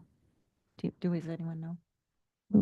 I do not know, but And it's then- definitely higher than And it's 20. probably closer than 200 feet, or is it right at 200? I don't know. There's what it probably close. Yeah. It's tall. It's taller than 25. for Oh, sure. definitely. It might be taller than 48. But is the concern the view of the river? Okay. Blocking someone else's view? Okay. So, like, 300? if there was a hotel, Mm-hmm. it would need to be out right by the Sterling Highway if it was going to be like 4 or 5 stories. Buy Magna Correct. Motors parking. Exactly. Build it there. Yeah, I don't know how I feel about this. I don't want to, it's hard to imagine, the difference. I guess I've seen some of the maps of the potential ways to develop this area, and you've got, I'm trying to remember some of the renderings, whether they were more like 2 stories or whether they were, I feel like some of them were definitely 4-story, units, buildings with, retail on the bottom and stuff on top. So if we actually and I feel like that was kind of a central design, of the whole riverfront redevelopment is that kind of style. And so if we're limiting that to only, are there cases where that actually wouldn't be possible to build because it's only like 500 feet right from the river to The Sterling. the Sterling. Sterling. Mhm. And then we've got 100-foot buffer, so basically they can't build in the riverfront. Correct, by right. So unless they apply for a variance, then that would be the only, so you have to recognize now you're putting, if someone wants to exceed, they would have to go through a variance, which isn't always Okay. guaranteed, but, variance technically is supposed to say that there's a hardship of some sort, it's not intended just to grant, unless we make It'd be a And- variance or a conditional use? a variance to exceed the standards of variances terms of size, height, setbacks, exceptions. And usually it's justified because my neighbor has a higher topography than mine. There's a hardship that, someone else down the street doesn't have. That's a variance. So to say for someone who wants to build higher than this, the question is what's the justification for a variance to exceed? We got to be clear that we're making an exception for good reason, not just, we have our standards and a variance, what qualifies it. So I just wanted to put that in consideration. While there is a different process to exceed, it's not just if you meet, design standards or whatnot, it has to meet different criteria than you're normally used to under conditional use. And I still agree with that. That way there's some regulation, you just don't have any person coming in who wants to build up to 48 feet within 200 feet coming in. So I Yeah. agree with that kind of regulation. So, I just feel like, just drawing a line at 200 feet or 300 feet. It just depends on how things develop, because if the city's gonna, put in some roads and put in some on-street parking in a park. And so then that makes it so that someone can't develop because now we're past that 200-foot mark or that 300-foot mark, but all else that's there is, park and parking lot and low buildings. But someone can't build now. I don't know. I guess I just feel like that will be very variable, that 200 to 300 foot mark. Per what's going on the piece of land, and we don't, I'm just even tonight, I mean, we restricted someone who wanted to do a development. And, you know, I think it was too much congestion for too small of a piece of land, but we just want to, I guess, want to be careful to not do restrictions. Like, I just think that, don't you think we're going to get a couple hotels eventually if Well, this is this thriving? Yeah, this was the And design. so at some point we might have a 4 to 6 story hotel, but not if there's only like 1 or 2 spots in the whole run that could have, I don't know. This is difficult to write a zoning district when parcels don't align perfectly according to the sub-districts that was proposed. So the question is, you know, if we keep it at a generic 48 and someone builds it close to the river, or we keep it at 25, it is a hard balance, but you know, it's deciding what we want to prevent and not see be developed, because once it's there, it's probably going to stay there. So just put that into consideration. But also, yeah, the other downside is if you have a big developer hotel who wants to come in and now we have a size restriction, we just pretty much blew that opportunity because our restriction limits them, you know. Our restriction and the available land and Yeah. shape of the pieces and all of that. Yeah, I 'cause guess the that's streets kinda what aren't there makes it yet. hard to, yeah. I mean, I do think the 200 feet is probably good, but did we say it's half or is that a third? It's about a third. Like I try to follow the sub district that follows Bridgehead and goes towards the park a little bit, and that was I measured the best I could, approximately 200 feet. And were you thinking about leaving enough room for like maybe a new road and parking? Yes, Is there that gonna be room for shouldn't, things to that develop? would align with where the proposed new road Okay. is. So I Okay. try to follow as much to the proposed plan, the Yeah. anticipated plan, and that's where the 200 feet was measured up to, of if this new road that goes through parallel to Sterling further in, approximately 200 feet, because Okay. that's the best we can do until we have replats and the new road designated. So if it was 300, then like, and someone was trying to build, and they might need to like put their parking lot riverside so that they could move their building far enough away to, Which is what we say we want anyways. yeah, the Yeah. parking on the riverside. Well, when you say it like that, But I mean, I'm just also thinking I'd rather have Yeah. parking out by the Sterling Highway and have Yeah. that be pretty and in landscape and green space. But I know that what you're saying too, because then if you have a parking lot, then everyone still gets view out their window. Where you don't want to be looking, you don't want to build a beautiful hotel and then have someone build a building in front of it and now no one has a view anymore of the river. So I'm new to this, sorry. This is conversation, trying to strike this balance. yeah. No, I'm just remembering, thank you for pulling up the river.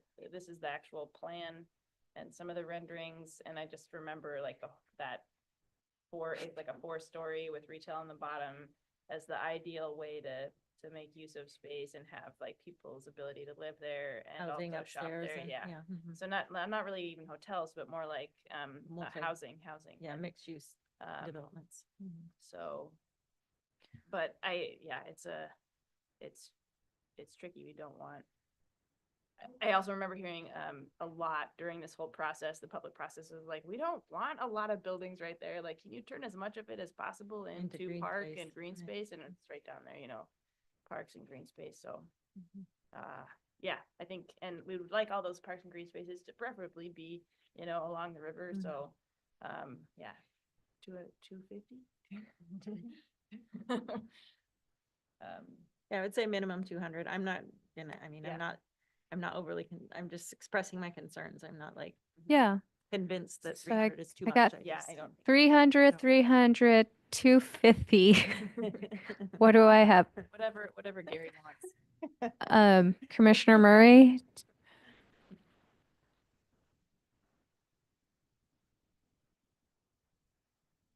Oh, Commissioner Murray, you're on mute. Yep. I would say 250. 50. Okay, we'll go with 250 and push it out to the public. And then just going back real quick to accessory use, if that's, if you're supportive of that when it comes to outdoor storage to your principal use to provide some limitation Mhm. to that. So whether they're retail, hotels or motels, Yeah. if we don't have that language, it is very difficult to say because then they just say that's part of my accessory use and I can't enforce that. And furthermore, we can provide standards of outdoor storage must be completely screened with, fencing. So the question is, what size limitation are you comfortable, or do you just want to punt that off on me to decide what's reasonable and push it out to the public? No storage. We don't allow storage in the riverfront area. Just part of their business. Sometimes people have outdoor storage of Mhm. materials and stuff. I don't, Mm. not, Yeah. I- Yeah. at some point, everyone. Exactly. Okay. I mean, I'm okay with that. I'm just anticipating if people have outdoor storage and saying it's accessory. If you're not clear stating that that's not okay, then I can't enforce it.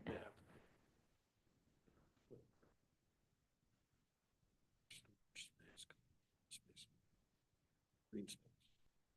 So if they meet all their landscaping, their setback requirements in their building, in their parking, and they decide to store stuff outside, that's up to them. There's not anything within zoning to restrict how it's screened, how it's size, how far it spreads out, how far it is from setbacks. Can we give examples of like the types of things that people need to store outside when they have a business? Like, I'm struggling to even, I have a Connex okay, that's full of supplies on my Right. business. Yeah, because sometimes people don't have enough storage I have inside. 2 tenants that rent warehouses elsewhere because they don't have enough room for Right.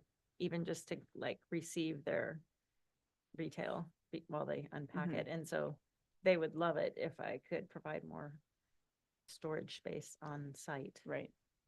Is that, yeah, I guess, I mean, yeah. if I built a bigger, if they were willing to keep their footprint and then the building could be a little bit bigger, maybe there could have been enough storage there, but usually if you're successful, then you want that for your retail anyway, so. Yeah. I don't know. So a lot of times, yeah, people will want to put a shed up somewhere or something. But as far as like, I guess she was saying boats, as far as like actual out. It could be anything. It could be a Connex. Right now, Right. code is Mhm. not clear. If you have a retail and you want to put a Connex, code Mhm. doesn't say that that's not allowed. You're saying it's accessory for your storage for your business. Mhm. So, Yeah. yeah, I mean, We do. I do want to just talk about accessory uses, two things that we got to anticipate early on, Mhm. because once it's there and trying to say it's not allowed is challenging. I think it just needs to be clear up front that you can't have any outdoor storage as an accessory use to your business. And maybe if it's a small space, I don't know what other things people do.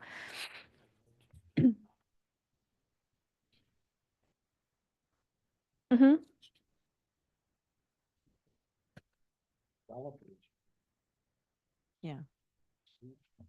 Yeah. Yeah, I'll say that everyone who builds anything never has enough storage space. So they never think about storage. My dad's a contractor and he's always building houses and he's like, don't forget extra closets, make use of the Mhm. space under the stairs.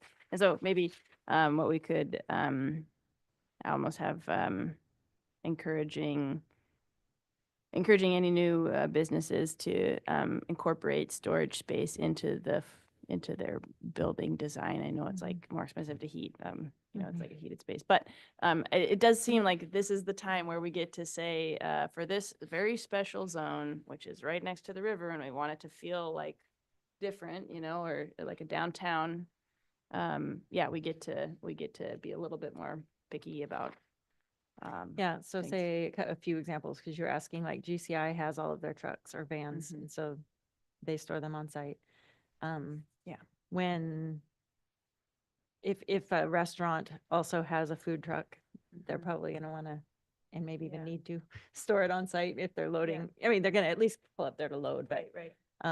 when the barbecue place was in the mall and actually was barbecuing out in the parking lot. Yeah. So, I can't think, I'm just trying to think of examples of No, ones thank you. that kind of need storage in order Mhm. to operate, or they have to have offsite storage.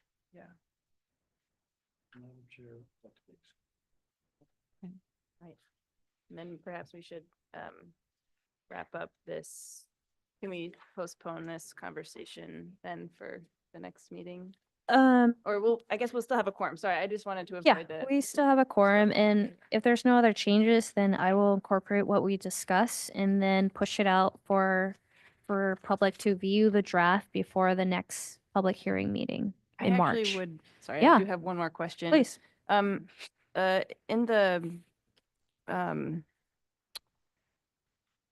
guess it's the very first section, the purpose and intent, is it, how could we, if we wanted to, encourage independently owned businesses in this particular downtown zone? Because I think I've heard from a lot of people that once we open this up and we're for sale, downtown goes, it's for sale for the highest bidder, and the highest bidder is always chain stores.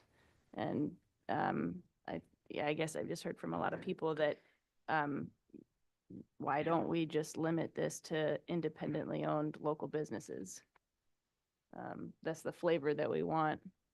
And so I'd like to know how we could do that. Well, one of the things that's difficult is that I know Dairy Queen is an independently owned local business, and so is McDonald's, Yeah. and So you I could think so call is it- Domino's and probably Starbucks, and it's, yeah, so franchises. we just have to figure out, like, it's not Just exactly how we're talking about it, but Mhm. if you're not wanting chain Franchises or- franchises, Yeah. can we limit to a percentage or something like that? Mhm. I don't know. I had the same concern about gas stations. Yeah. Because gas stations are permitted, right? They're not even conditional use. It's a conditional use when I It's a look back at conditional it. use, Okay, Mhm. so, I mean, I was just thinking it might be nice if there was like a number limit or a percentage limit or something, so that we don't end up with 4, like one at each intersection or something like that. Oh, I guess, can we, did you want to, before you leave us, did you have anything to share? No. No, okay. Yep, out. I'm gonna have to look into that to be so explicit. I think it comes back to property rights, right? Someone wants to sell it, and then you're gonna put that land restriction and say you can only, or they can sell it and say whatever, but the new person buys it and finds out I can only have, locally, like, businesses. We do that all Yeah. the time, right? For the zoning districts, like you can't buy, there's always restrictions. In terms of use, but not entities. Mhm. I think you start crossing a boundary there when you say this entity or type of business can be here. I think our zoning talks about the use, not about who. Mhm. And so I'll look into it, Yeah. but I I know definitely, that there are a lot of communities who are doing it, and I just don't know how, like what mechanism of code they're using, but it's possible. I don't remember if we were both in on the discussion, but I think one of them in Homer is a maximum footprint. So that they have eliminated box stores, Mhm. almost all box stores down there. Yeah. But somehow they have Safeway, like, I'm not Mhm. yeah. I'm not really sure. And then I heard that they also restricted the use of their logo colors or something like that. So Mhm. if Domino's doesn't want to put a Domino's in without their logo in Yeah. color, then they're not going to go to Homer. Correct. In terms of that comes back to design, not who is running the business. I've been in a city where it's very beige. It didn't matter if you were Panda Express, Taco Bell, it was all beige. Didn't see a single color. That's just a design standard that we can incorporate. But in terms of who moves in, I think to put that in a zoning, I definitely will have to consult with the attorneys on that one. Yeah, I'd love to know how other people are doing it. So 'Cause you I think said, if we don't, we're basically just saying that we want whoever can afford it, which is going to be chains. And that's, I don't think what people want. It's not what I want. So I just But it's- curious how. I also think that the chains will follow success. because the chains don't really come in until they go, oh, that's popping over there and there's money to be made. Well, I mean, we're already popping. Yeah, There's we are. Lots of chains that are. Yeah, moving in. I just look at Kenai, well, I just look at all the chains that we've opened up in Kenai and Soldotna that have not made it. Mhm. So that's no fun either, when you have something, you know, Yeah. pop up. I mean, Odie's is making use of what was Wendy's when I was in high school, and then it Yeah. was Burger King after that, and then it was empty.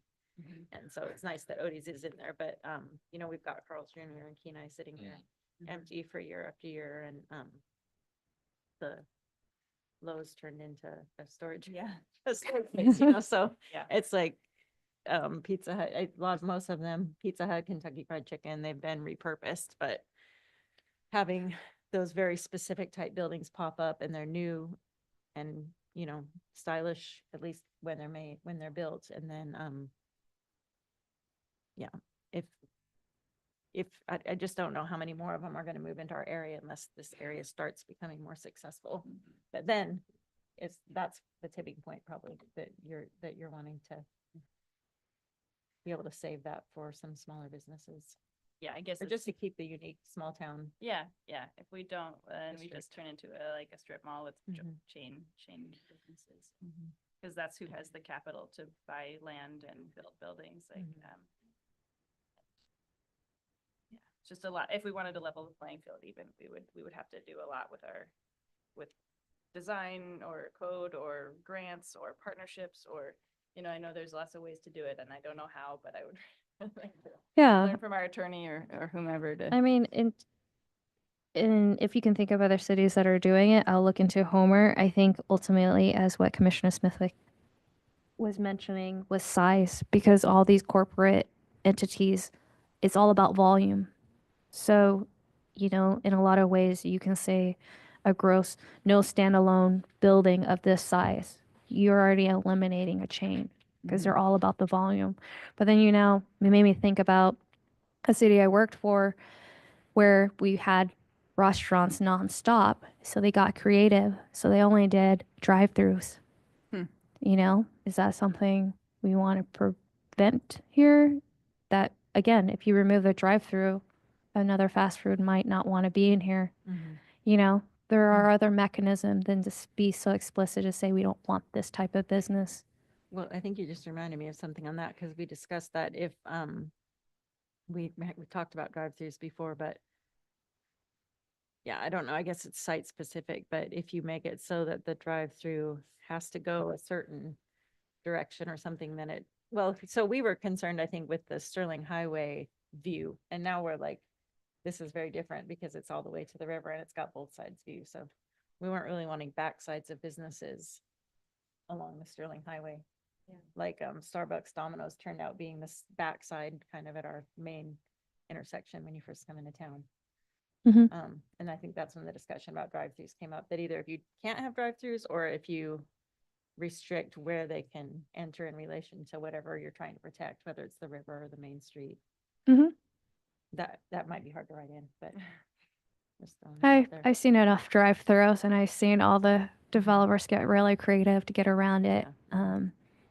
So yeah, I mean, in terms of, I guess the question, while we still have a quorum, do we want to allow drive-throughs? Well, my other question that I just thought of is a lot of our small local businesses are coffee drive-throughs, so. Are we? For restaurants, we can make exception for coffees, you Okay, know? Yeah. Okay. It- Yeah. Yeah, I think this is such a small area, you know, Mhm. there's a lot of other places in town for more of the like highway traffic, Mhm. drive-through eateries, like, yeah, that's probably one thing to Yeah. say. In this small area, no drive-throughs, we want people to come and sit down and enjoy the river. But then we need more parking. Sorry. Magnum Motors, Not trying to be facetious. Magnum Motors. All right. Term, isn't it? Okay, I think I'm capturing what your commission's concern and want to focus. If there's anything else, No, this is great. Thank you so much for doing this and moving this along. I know it's starting to get late, but I do want to bring up something that was discussed when I spoke to Commissioner Smithwick. In terms of general standards, number 4, natural or natural appearing materials. I know that was brought up, so I didn't want you to forget that discussion that was brought up, that you had concerns about that. Yeah, where was that? Page 4, under section F3, F4. And again, just as Yeah. a reminder, this Yeah, was I pulled. think I just had concerns that it might be a little bit too specific. If they have to have stone, brick, or something that looks like them, natural appearing. Just because styles change, over time. And there was a lot of that, the fake brick and fake stone panels being put up a few years ago, and if that's what people are gonna do because they have to. I just don't know if it's a little bit too specific.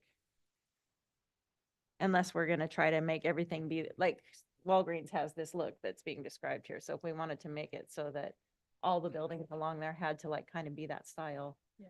I just don't really like that, I guess. Yeah, so I thought about it, and I think I mentioned to you an alternative is about making sure a building is just not flat, so requiring some projections and offsetting of the facade and making it appear if it's street facing that it's an actual, even if it's not Storefront. the true face like the Domino's, to Mhm. create a fake street facing to make it more inviting. It's something that I've required in a different city. This again goes back to design standards. Yeah. And so I can do like that. architectural detail, but doesn't necessarily have to be stone looking Material. or wood looking. Hmm. I mean, I think that we're looking at the back side of it, but the Starbucks building looks pretty nice and it doesn't have wood or stone or Yep. brick. And it has a little bit of projections. They have the Yeah. awning, which would kind of meet this Yeah, alternative I just think standard. that there's a lot of really nice looking stylish buildings that are being built in our day That that doesn't. don't have these. I'm not against wording it in a way that, like, I like what you suggested, but some kind of, Yeah, I didn't like the part that said, looking. that it natural looked appearing Natural materials, yeah. appearing. I think the Mhm. point there was to, actually incorporate, because it's like the whole point of it, what does it say? The whole purpose of the whole thing. Yeah. Is to, focus on the Kenai River. And so I think that's where we got there's wood, there are trees by the Kenai River, there's a lot of river rock by the Kenai River. So if you can incorporate some timber and some actual rock, even if it's just like a rock in front of your, yeah, I think that was the point of that wording. Yeah. And so even if like right now, so Starbucks to me looks like it could plop into any place, anywhere. It doesn't at all give a nod to the Kenai River, which it's right next to. And so I guess like if in some way it's like an architectural detail that I don't know how you say that, but basically it's like, The projections that, I mean, I thought was interesting, like having like in and out in the facade instead of a flat. front. Yep. yeah, I mean, they do that already, but I guess it kind of looks like it could go anywhere. Whereas I think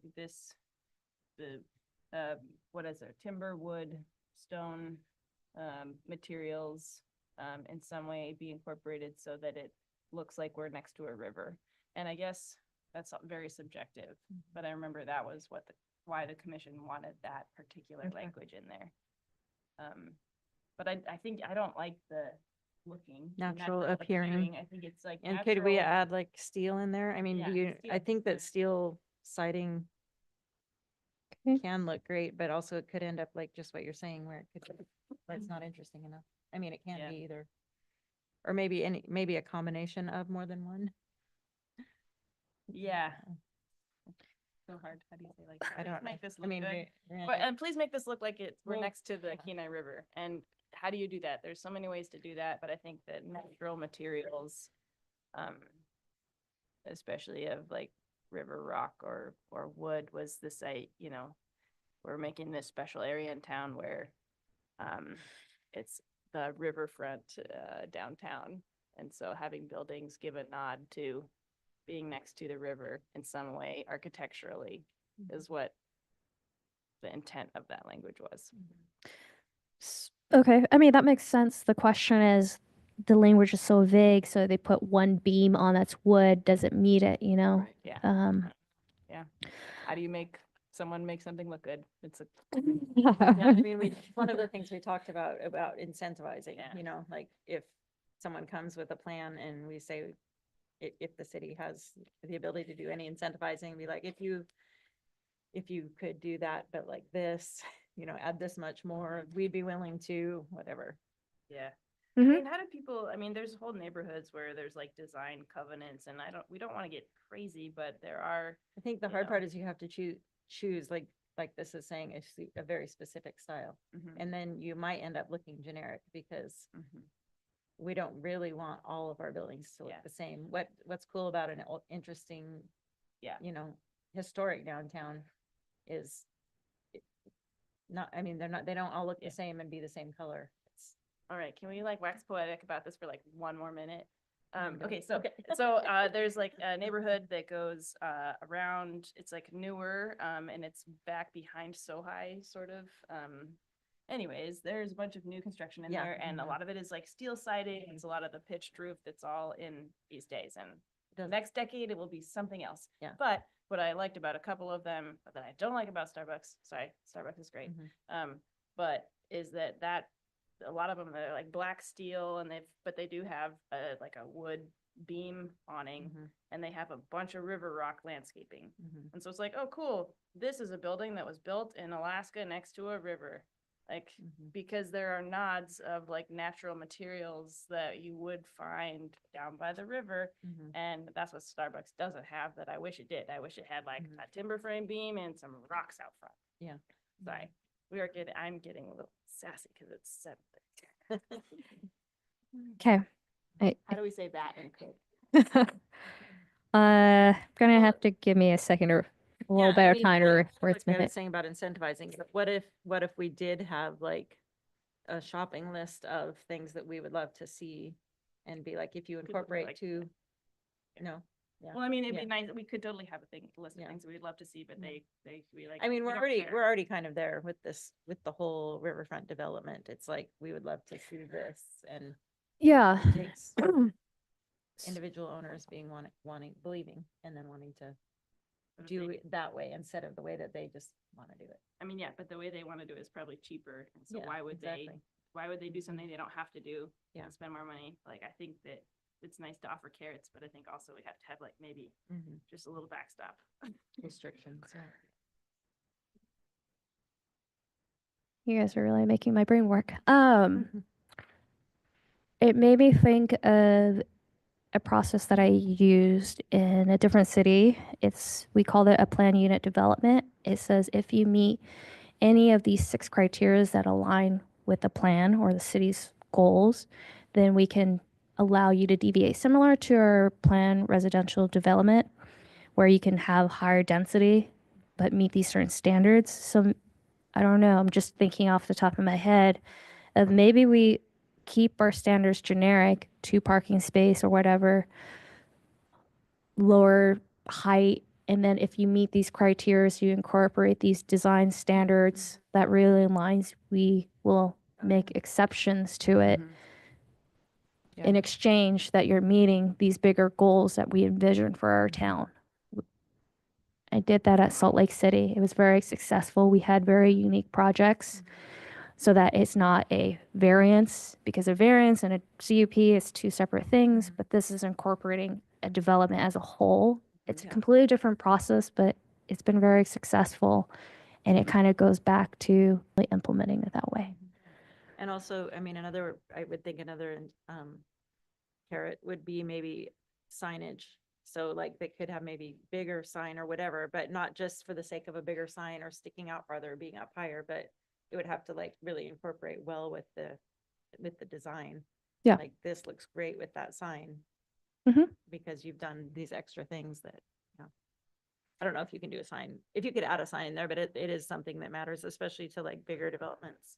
Yeah, I You know, to think have, as like, that approach is more kind of seeing things as a whole and incentivizing things with a full view of this is what I'm doing. The sign makes me know that when I'm on here, I'm like, oh, there's the connection that I'm not going from a different space to a different shopping center. It's very cohesive. And so but that would be a different rewrite of the way the word is. It'd be different from the way we've written code, but I found that to be rather effective. And probably because there's so many question marks of where this looks like without the streets. So, well,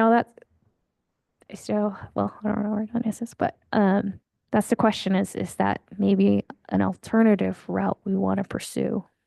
And maybe we go with this first and work on that provision of working to incentivize. That would take a little bit more time to rewrite, but this can be the first approach to stopgap of incompatible uses. Can we delete or natural appearing? Yes. It'll be interesting, natural, or because they were adding steel. I'll rewrite it to include steel and remove that. Say that, yeah, raw materials. Silly. I'll ask the building official or an architect to make sure I'm using correct terminology. Yeah, I mean, I think it's like you build a steel building, but you put a timber frame awning. Like Yeah, that's, so I think maybe we don't need steel because like people are building in steel and it looks great. I just want them to have like a rock or piece of wood out front that is like, hey, remember, there's a river over there. Okay. And I can maybe add, water feature. Oh yeah, water fountains out front, frozen in the winter. okay. And then maybe I'll add some language about incorporating natural landscaping features. Yeah. Okay. Cool. Thank you. All right.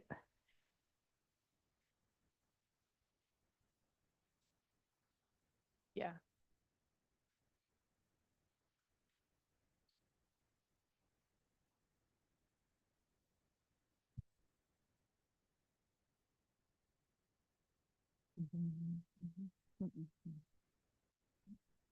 Are we good? Okay, I appreciate it. This is very helpful so that I can get this out. Then other than that, I don't have anything else in regards to this. All right. Sorry, I don't need to say cool. All right, moving on to public comments without prior notice. Anybody want to make a public comment?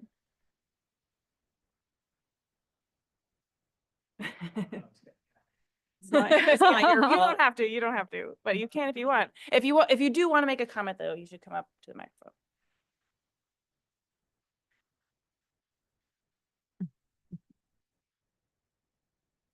Well, I saw some of the, Could you please Oh. state your name and address just for the record? Adam Errett and 137 Green Valley. One issue, well, the multiple different renderings I saw were really cool looking and all that, but from a development point of view, the issue that I did see is if you're not gonna parcel everything up, the cost of doing all the infrastructure that goes into it with landscaping, with roads and all that, with maximum size, 1,300 square foot building, especially if they're limited to 2 stories. Because then you're really limiting the business. If the developer as a whole is coming in and buying a larger parcel, that's gonna really limit the amount of buildings that they can put on there, square footage, parking, roads, all of that. And if you're limiting the height per se, then, or size and footprint, then that's gonna chase a lot of those larger developers away because they're like, hey, it's cheaper to build up than build out, especially if the footprints are only allowable for so big, unless there's variances or allowances or whatnot. I definitely, I like the renderings because they're cool and it's like, hey, now that definitely gives you the warm fuzzies because it's so nice. But there's, from a development standpoint, unless there's going to be individual parcels, then that would be one issue that I would see. I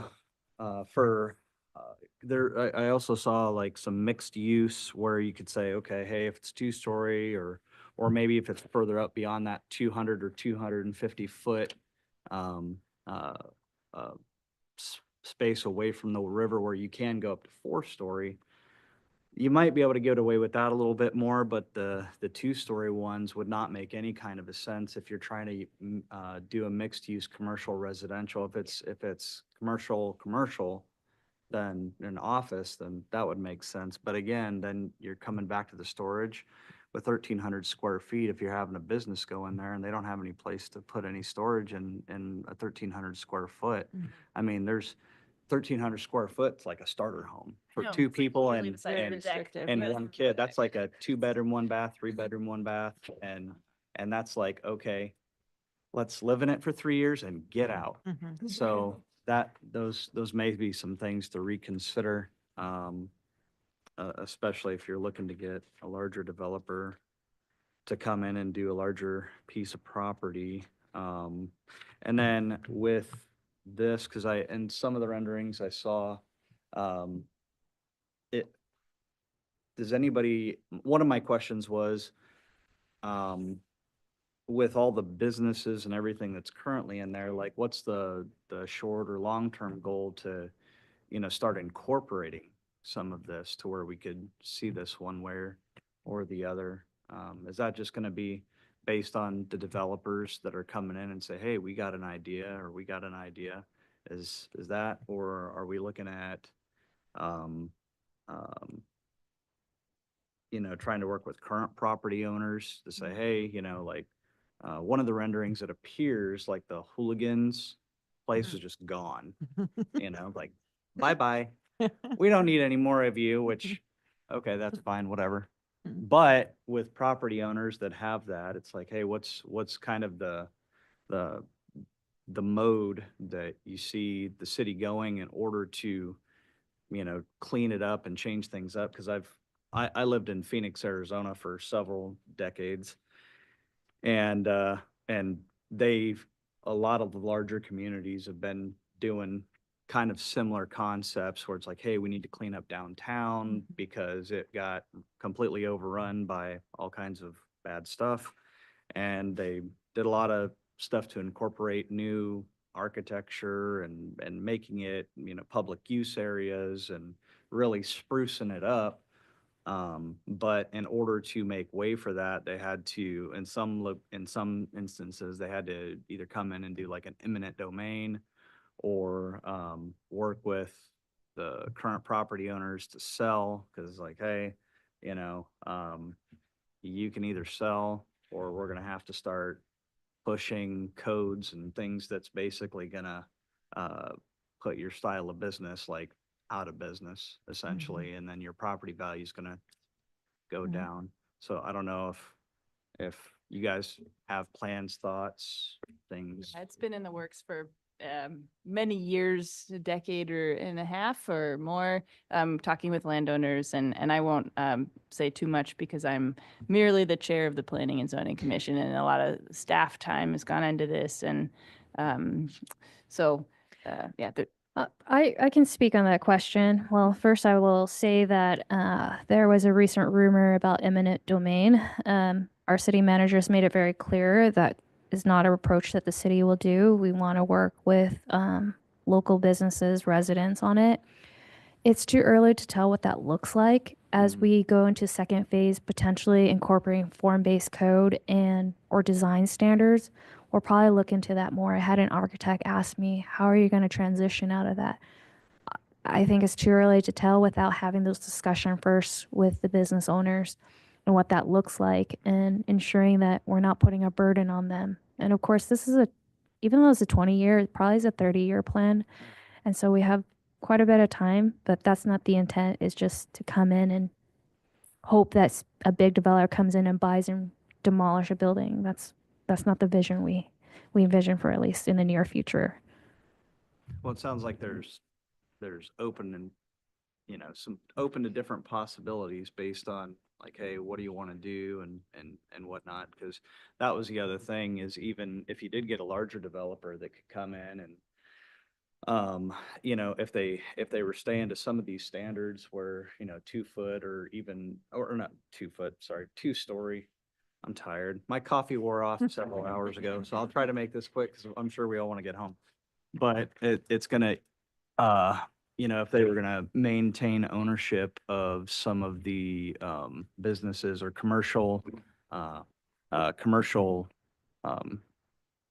buildings and theoretically rent it out to businesses, it's, you know, they're gonna have to charge a grotesque amount for those businesses, and that's gonna chase away a lot of the smaller mom and pop and local businesses, because, you know, and yeah, and so that's some of those things to kind of think of and consider too, because that would, I mean, it's like, hey, if some of the renderings could be pulled off, and everybody would like it because it looks nice, it's pretty and all that, but when, you know, you come down and, you know, you're buying an acre from anywhere from $100,000 an acre, just vacant land, or up to 300,000 an acre, and once this thing starts kicking off and the development starts going, property value, especially on that river, doing something like this, commercial value is most likely going to go up. I mean, that's just always the history of it. And, you know, and if you've got to go in and demo existing businesses, structures, put in new infrastructure, utilities, yada, yada, yada, you know, it can, you know, 10, 20 acres could easily be in the ballpark range of 20 to 40 million dollars. And if you're limited on the amount of commercial buildings and sizes and the rents, you know, if you're doing $5,000 a month on a 1,300 square foot business, or maybe even $10,000 a month, at $10,000 a month, at $20 million investment, you're looking at 20 plus year ROI, you know, and that's, no developer's going to say, oh, that's a good idea. So, you know, that would be some concerns and So the 1,300, is that a footprint, or is that a unit? That was a footprint, but we did not incorporate it because we decided just to Okay. remove the guide services. So Okay. yeah, that's no longer. We don't have anything like that in here. Okay. No, not in this zoning district, Okay. proposed zoning district. So the commissioner went ahead and just removed that use, so we don't have to worry about size limitation. But I will speak to the renderings. I mean, it's very ambitious, and you know, we have a project coordinator going through right now, and one of the aspects of the project has a larger building. And as we're diving into it and really looking at the numbers and the realistic, we're discovering that that's not feasible, and we're aware of the required infrastructures and all those things. So I do appreciate your comment, because at the end, we're going to put this out to public comment, and hopefully we'll hear from builders, contractors, architects, business owners, because the only way we can be successful is making sure we're serving our community right. right. Well, and being in a position to where it's conducive to growth, you know, Yeah. because if you're not growing, you're dying, right? Mhm. And so anyways, with and I don't know if you guys will have any information for me about this on any property that is like riverfront that has like any type of homestead rights. Are those transferable? Like if a developer came in and it's like, hey, you know, we wanted to buy this, and this, and, you know, we're going to talk to this homeowner or this other business, and, you know, some of the homeowners or folks that's like right there on the river, they're like, oh, hey, we homesteaded here and this, that, and the other. Is with homestead rights, would that apply? Are they transferable? Because I've thought I've asked that in the past and it was not. It's like, hey, the original owners or family have those rights, and then once it changes hands, and that just kind of goes bye-bye. Yeah, I can't answer that question. And neither can I, because depending on the agreement or the language, you know, you always have caveats and stuff. So I would refer you to a land use attorney or reading the language itself within that Yeah. agreement. That stuff usually ends up in court. Yeah, I know. That's why I was all like, I don't know if this is a long shot, Hail Mary, whatever, but anyways. Yeah. So, all Well, right. thanks Well, for making a comment, and thanks for coming. Yeah. yeah, absolutely. Thanks, guys. Thanks, folks. Appreciate it. You have a good night and. You and too. Don't work too hard, right? Bye. Are there any other public comments?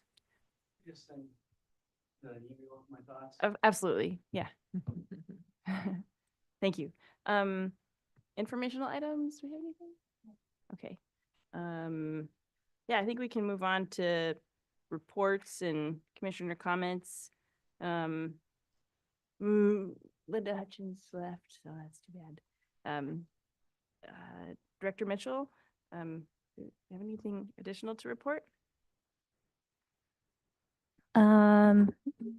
No, I'll just keep it really short. Public hearing notice signs you probably saw for the CUP. It was rather effective because I did get a call from Linda before the notices went out, but the notices did get mailed out on time, so it's odd that they got it 2 days before.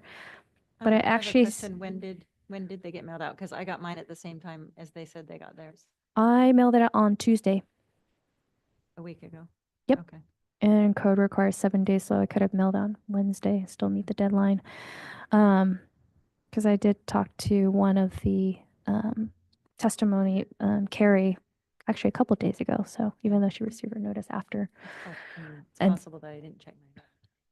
Yeah, so I just basically don't the care requirement how is that long we it mail it takes. a week before and it doesn't matter when they receive it. Okay. correct. The code just says it must be mailed 7 days prior to the meeting. Did there used to be a 2-week thing, which they said something about 2 weeks? Not that I'm aware of. Where it was 2 weeks? Yeah. That's, And then now with the on-site public noticing, that's the Friday before the 2 Fridays before the meeting. So they get advance notice. And just a reminder that we still have a vacancy on our commission, seat C. I will that wait. In town or out of town? It has to be a resident. Resident. Mm-hmm. And then I could probably wait until we fill that vacancy to discuss about volunteering on the airport commission, because there is a commission, planning and zoning commission seat for the airport commission, unless anyone wants to volunteer themselves. Other Dennis than, got out of being vice chair, so maybe he needs to volunteer. be a volunteer. I do want to just remind you that as a commission, when you vote not to align with staff's recommendation, that you need to provide a reason on the record, because it really makes it difficult. So just in the future, provide a comment of your reasoning why you voted no. K-Rod permits, I am working to compile that after the last meeting, recognizing that we need to change our code, but also for you as a commission to understand what kind of approval and what kind of impact has been made for however long. So we'll compile that information and bring it before you. Take a little bit of time, but I think that brings value as we do code amendments too, to see the justifications. Yeah, thank you. Other than that, that's all I have. Thank you. Commissioner Murray, do you want to kick us off with commissioner comments? Yeah, good meeting. Linda did an excellent, Linda and Johnny both did an excellent job, and my first time remotely, and a lot to learn. Thank you, Caitlin. Thank you, Commissioner Murray.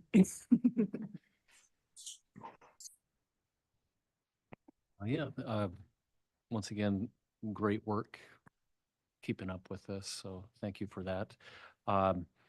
The conditional use permit placard, that was great.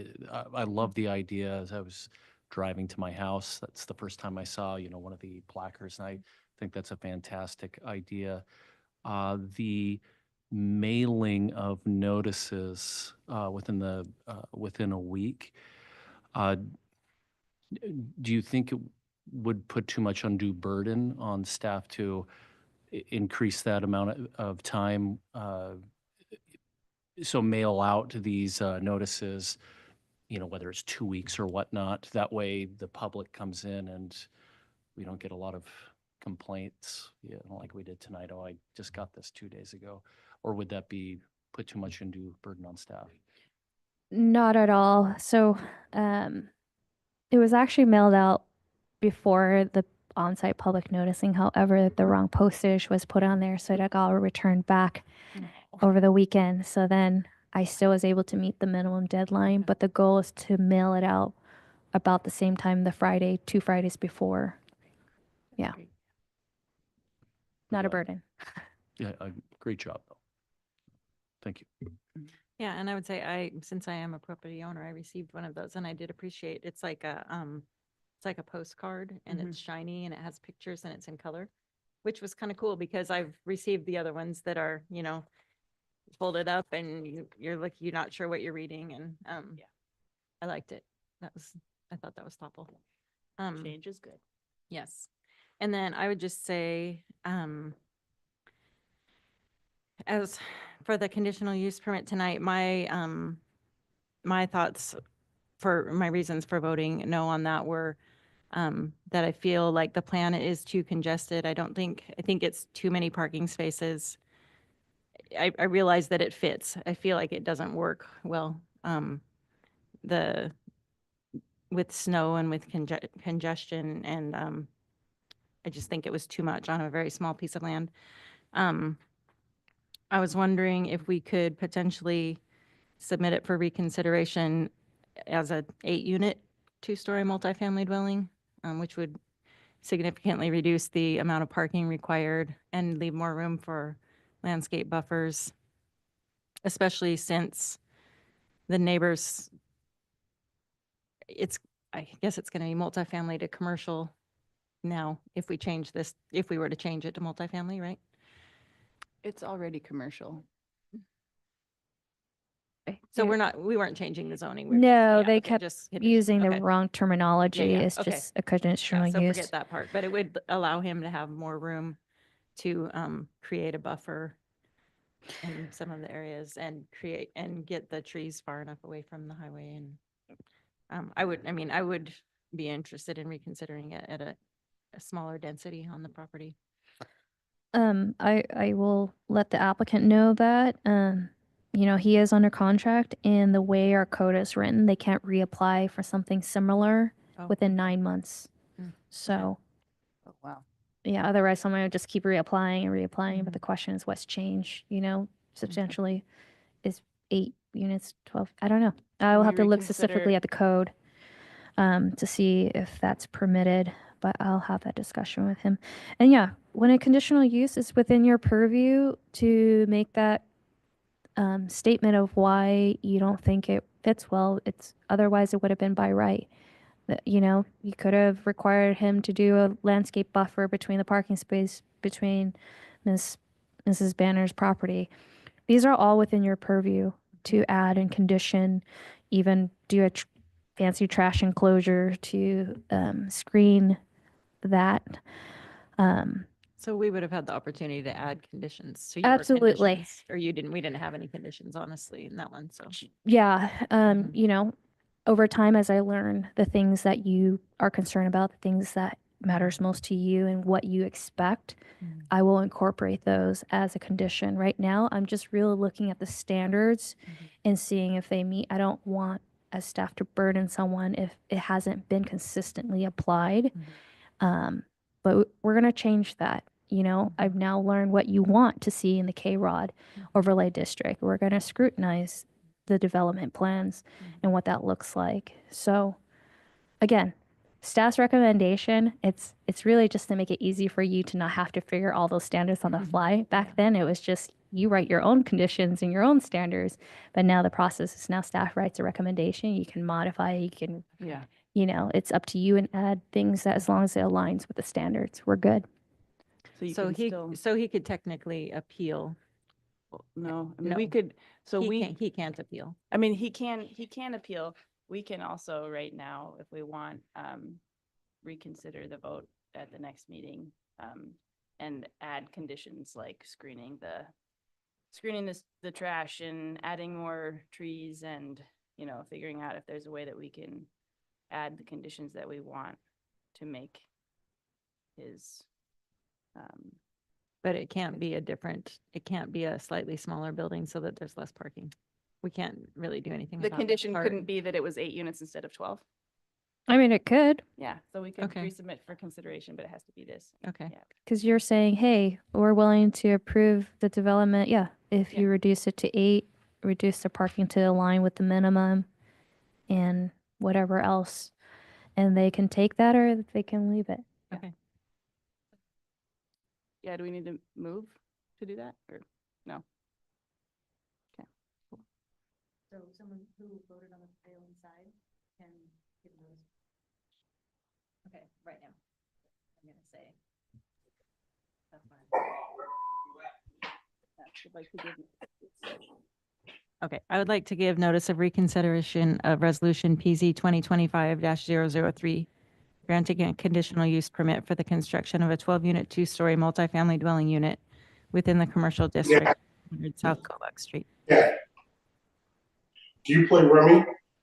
Mm-mm. You don't play dinner on rummy? No. Commissioner Murray. Oh.